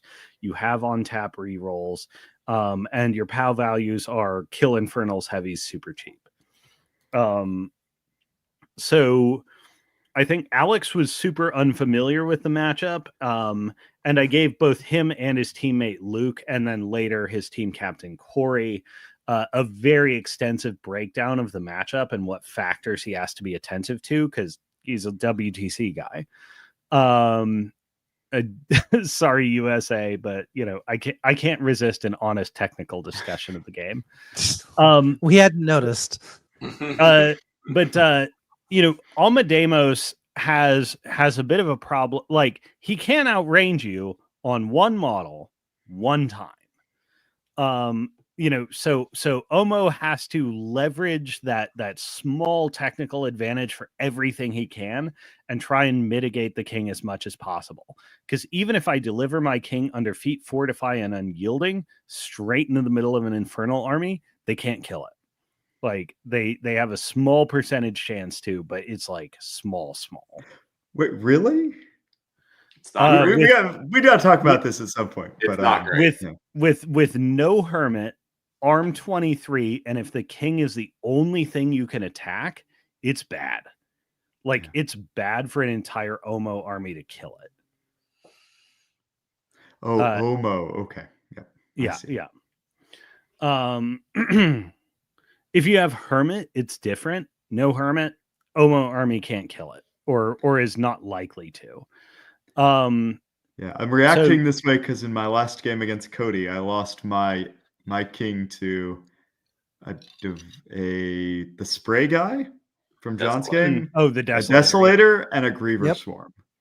And, well, you were running a frail king. The Boomhowler king is like the max durability. Yeah. It's that one specifically. Like a Boomhowler king operates categorically different from any other king. And because your army's so low def and so low arm, you're used to breaking offenses on it.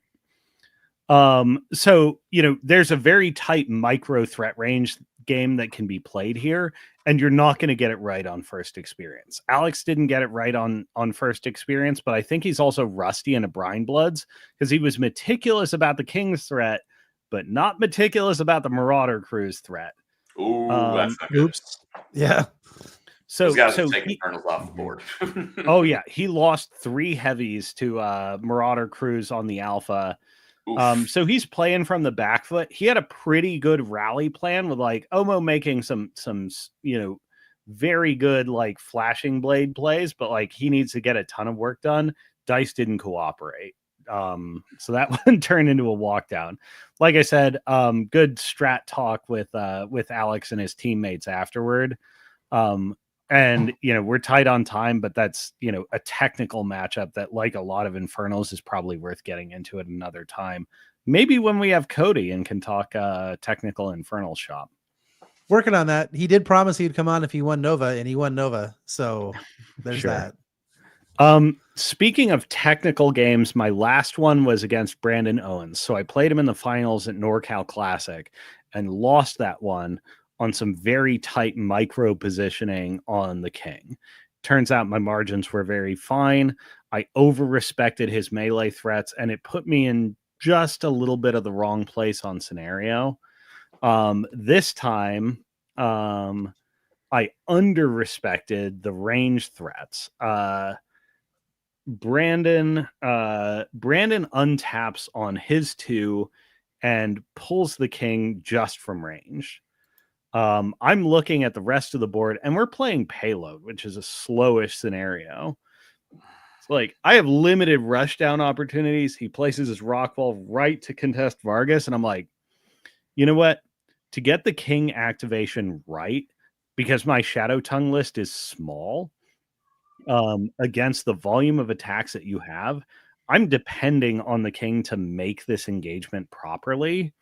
And every turn, my king's activation should take at least 10 minutes to find the right place. So I have to cede an enormous amount of time just to ensure that I get to play this game. I spent 45 seconds on the king activation. That wasn't the 10 minutes I needed for like the first 3 rounds. And we looked down at the board state and we war gamed it forward. And I'm like, I don't have an avenue to victory anymore. Like, you've killed almost nothing else, but like, there's nothing I can do about this. So we called it pretty quick and we had a drink. Like I said, we've run this game before and we got to run it again the next day. I ran Boom Howler, feels much better. Yeah, Brandon's always a great opponent, and Brandon and I have such a long history that like we can sit down and have a technical talk in the middle of our game. And, like have that relationship of trust where we can war game it forward and know like this is how it really goes. That's good. Anyways, that was my Mox boarding house experience. I think I've shouted out Richard Palakis, but once again, like if you have the privilege of attending even one of his local steamrollers, do it. Mox is an incredible venue, from the space to the staff to the TO to the wonderful Pacific Northwest people to the tableside service and having a nice boozy day of Warmachine. It's great. And for the full kit wankers out there, look out for next year's.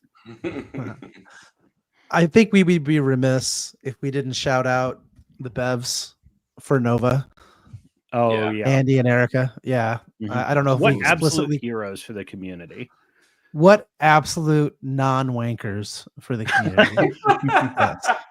I concur. They do so much for the community. It's the community is richer for it. And I'm just so appreciative of them. I mean, truly. And you could just see it on display at Nova because they are trying to make sure everybody else is having fun. And I know really are. Yeah. They did. And I know Erica loves to play, but I think even more so, I know it was killing Andy. Oh my god, he was tweaking. Oh man, he was tweaking hard. I'm looking, I'm like, you got to be beat. And I'm just watching his hands twitch. He's like, no, I've just spent an entire weekend watching games. I want to play. So he bad. Was ready to go. He was, and so yeah, they did a great job at Nova. Next year, I'm going to try to make the whole thing. Like I said, I've talked about this. I'm not going to whine about it more. My life is super busy, so I managed to spend one day there and a morning. I did spend some time with Rich and Matt. And I just wanted to tell you guys, nothing spoiler-ish here, but they have a really good roadmap for Warmachine, and you should be encouraged to get into the game and get your friends in the game, right? So right now their focus is solely on bringing back old players, right? That's it. That's awesome. So they're not focused on anything but it was awesome to see you too, Dan. You are the man. Also, I love your beard. I'm just saying, it's like pretty impressive. But their roadmap is really smart. Like, it makes sense, right? Where are you going to have the least resistance in building up the player base? People that have played before, because anybody that's played the game knows the game is really good. Like it's Mm-hmm. fantastic. So that's where their focus is. And then you can count on the roadmap more hips plastic. You might be thinking to yourself, why would they go with hips? Well, there's a couple of reasons for it. One, the pricing of it has come down quite a bit as technology has improved. Two, if you want any sort of scalability in this game, like you cannot scale 3D printing quickly enough if the game goes boom, right? Yeah.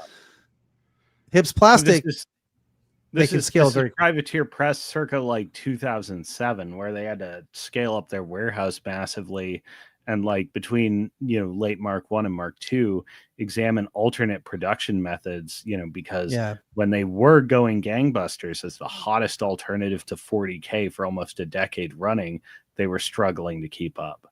I mean, like I'm a 3D printed resin supremacist. Those models are so good, but like, you know what? If the cost of growing this game is like, I have to cut some sprues and accept how acrylic paint lands on plastic, I'll do it. Yeah. And I mean, we didn't go into details, but I will tell you, they're both very data driven. And so they are paying attention to how things are selling, and every projection that they have made so far has been short of what they've hit. So that's one thing they did share with me, that every time they make a projection, they oversell their projection, which is good. That means the game is growing and it's in a healthy place, and you guys should all be happy. So that's good news. The other good news is, just from talking to those guys, we talked about it earlier, they both love Warmachine. So that's the most important thing for me. But the other thing is, they're both true blue businessmen that have been through the wars and the attrition and almost losing a business and all that. I mean, and so it couldn't be in better hands, because I mean, it would be really hard to find a company that was filled with people that love Warmachine, that was financially stable and has the money to do it right. You know what I mean? To grow it in the right way, which will allow it to achieve new heights that we never even saw in like Mark II, Mark III days, when it was booming. And the golden era. The golden era. And people will tell you, like, you would go to Lock and Load, there'd be 400 players there. Right. Yeah. I mean, it was crazy.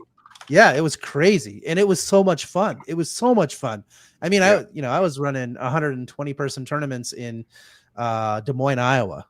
120 person tournament. Yeah, it's crazy. So yeah, those guys, they love the game.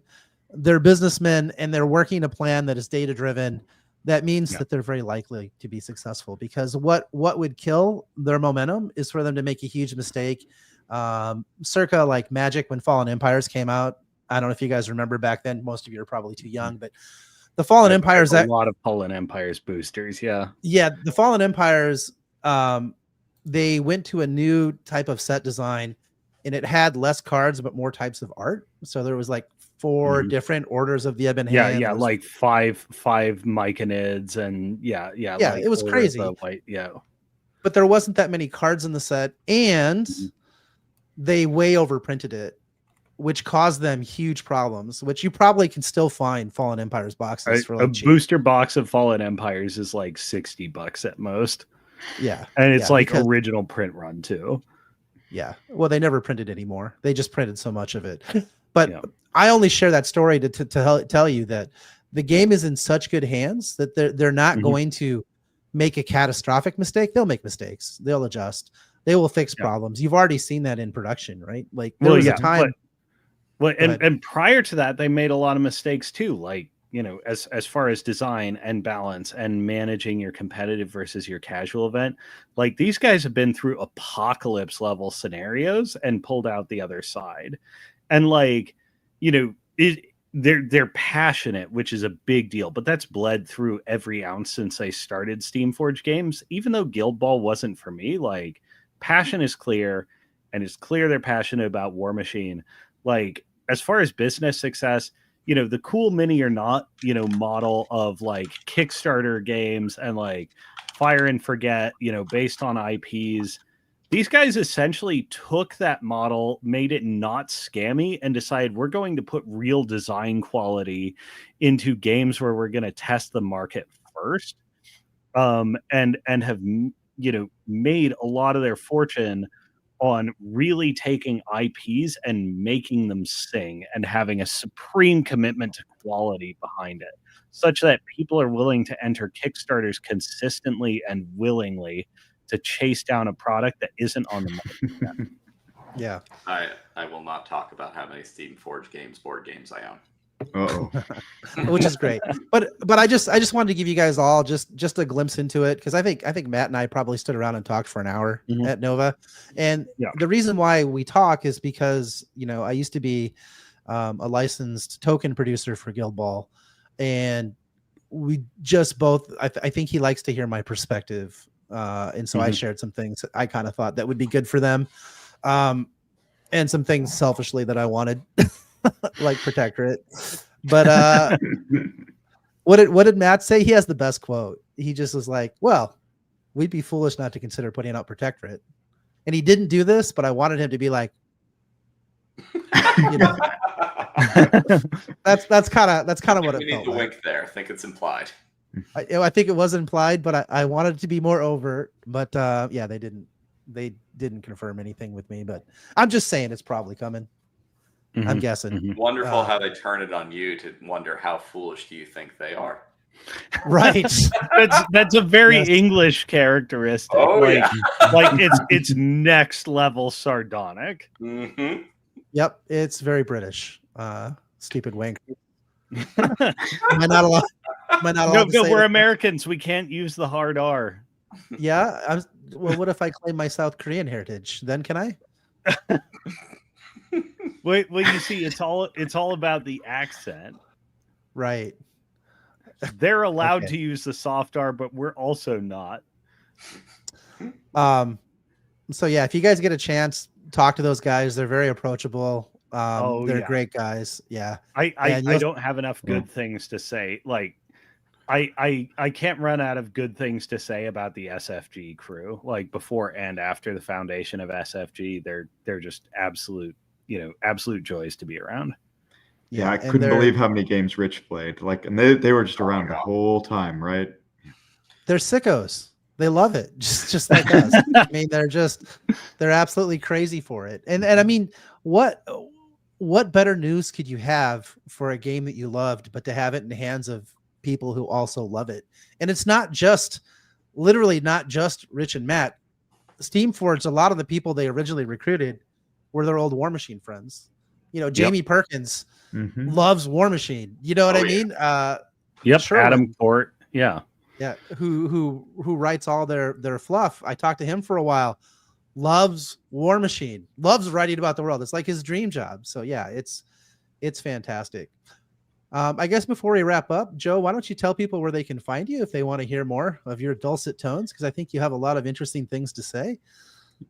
Sure. I podcast with my locals here at the Atlanteans podcast. So you can find us. We mostly talk about narrative kinds of things. We talk about painting. We're interested in IKRPG and the fluff.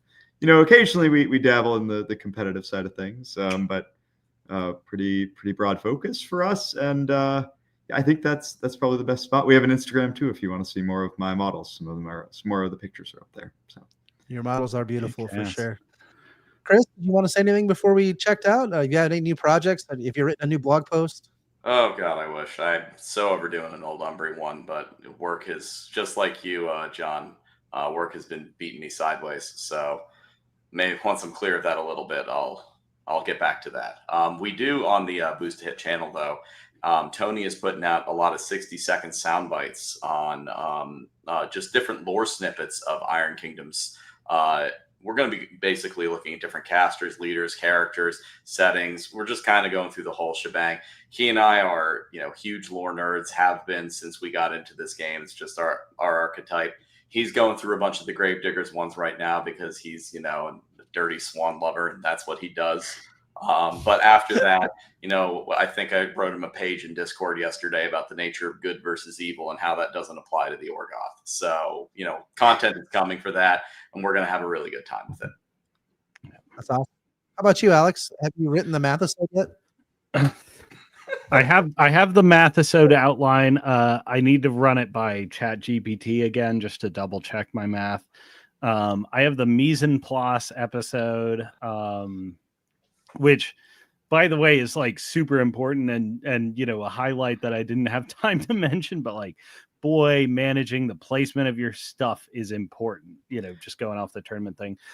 Dude, but I peeked at your notes for that. I really need some of that, so I'm can't wait to hear that. But just one last note, like, if you're on the fence about going to your local steamroller or going to a con or going to a full kit wanker tournament or something like that, like, the four of us went, I went to a completely different event from these guys, but I came out of this weekend so jazzed for the game, so jazzed for the community. And even like, not many people know this about me, but I'm like a big lore head, like so jazzed for just more of the world of the Iron Kingdoms. And we came into this like 2 days later, still like brimming with excitement. It's true. Everybody has a first time sometime, and we've all been around a few times, and we still come out this jazzed. Like, if you're on the fence about it, pull the trigger. Because if we can have all this old head circuit senility and stuff and still come out like lit on fire about what we're all doing together as a community, get involved. Come hang out. Yeah, I mean, it's great. I think you just hit the nail on the head, but I think we've proven we can easily do a third hour. So just a friendly reminder, if we get to 500 subs on YouTube, we will add a third hour. We've been having to restrain ourselves for weeks. We're not. Yeah, it actually might happen though. If we get to 500 subs, then I don't know. We have to do something for 1,000, like a fourth hour or a second day or something. Oh no, second day. Yeah, yeah. You guys don't remember, but maybe some of you do. But when we used to do Muse, I mean, we used to do a good 3 or 4 hours a week of content, pretty easy. Mm-hmm. I would say on average. As an aside, I've listened to every Muse episode at least twice. That's crazy. Yeah. And you know what? I guess if I had one ask, you should be talking to all your old Warmachine friends and being like, it's a great time to get back in, because it's a great time to get back in. And the future is bright. And I believe in my heart of hearts that Warmachine is going to hit heights that we've never seen before, which I'm super excited for. Excited for. Oh, Kevin, you are the best.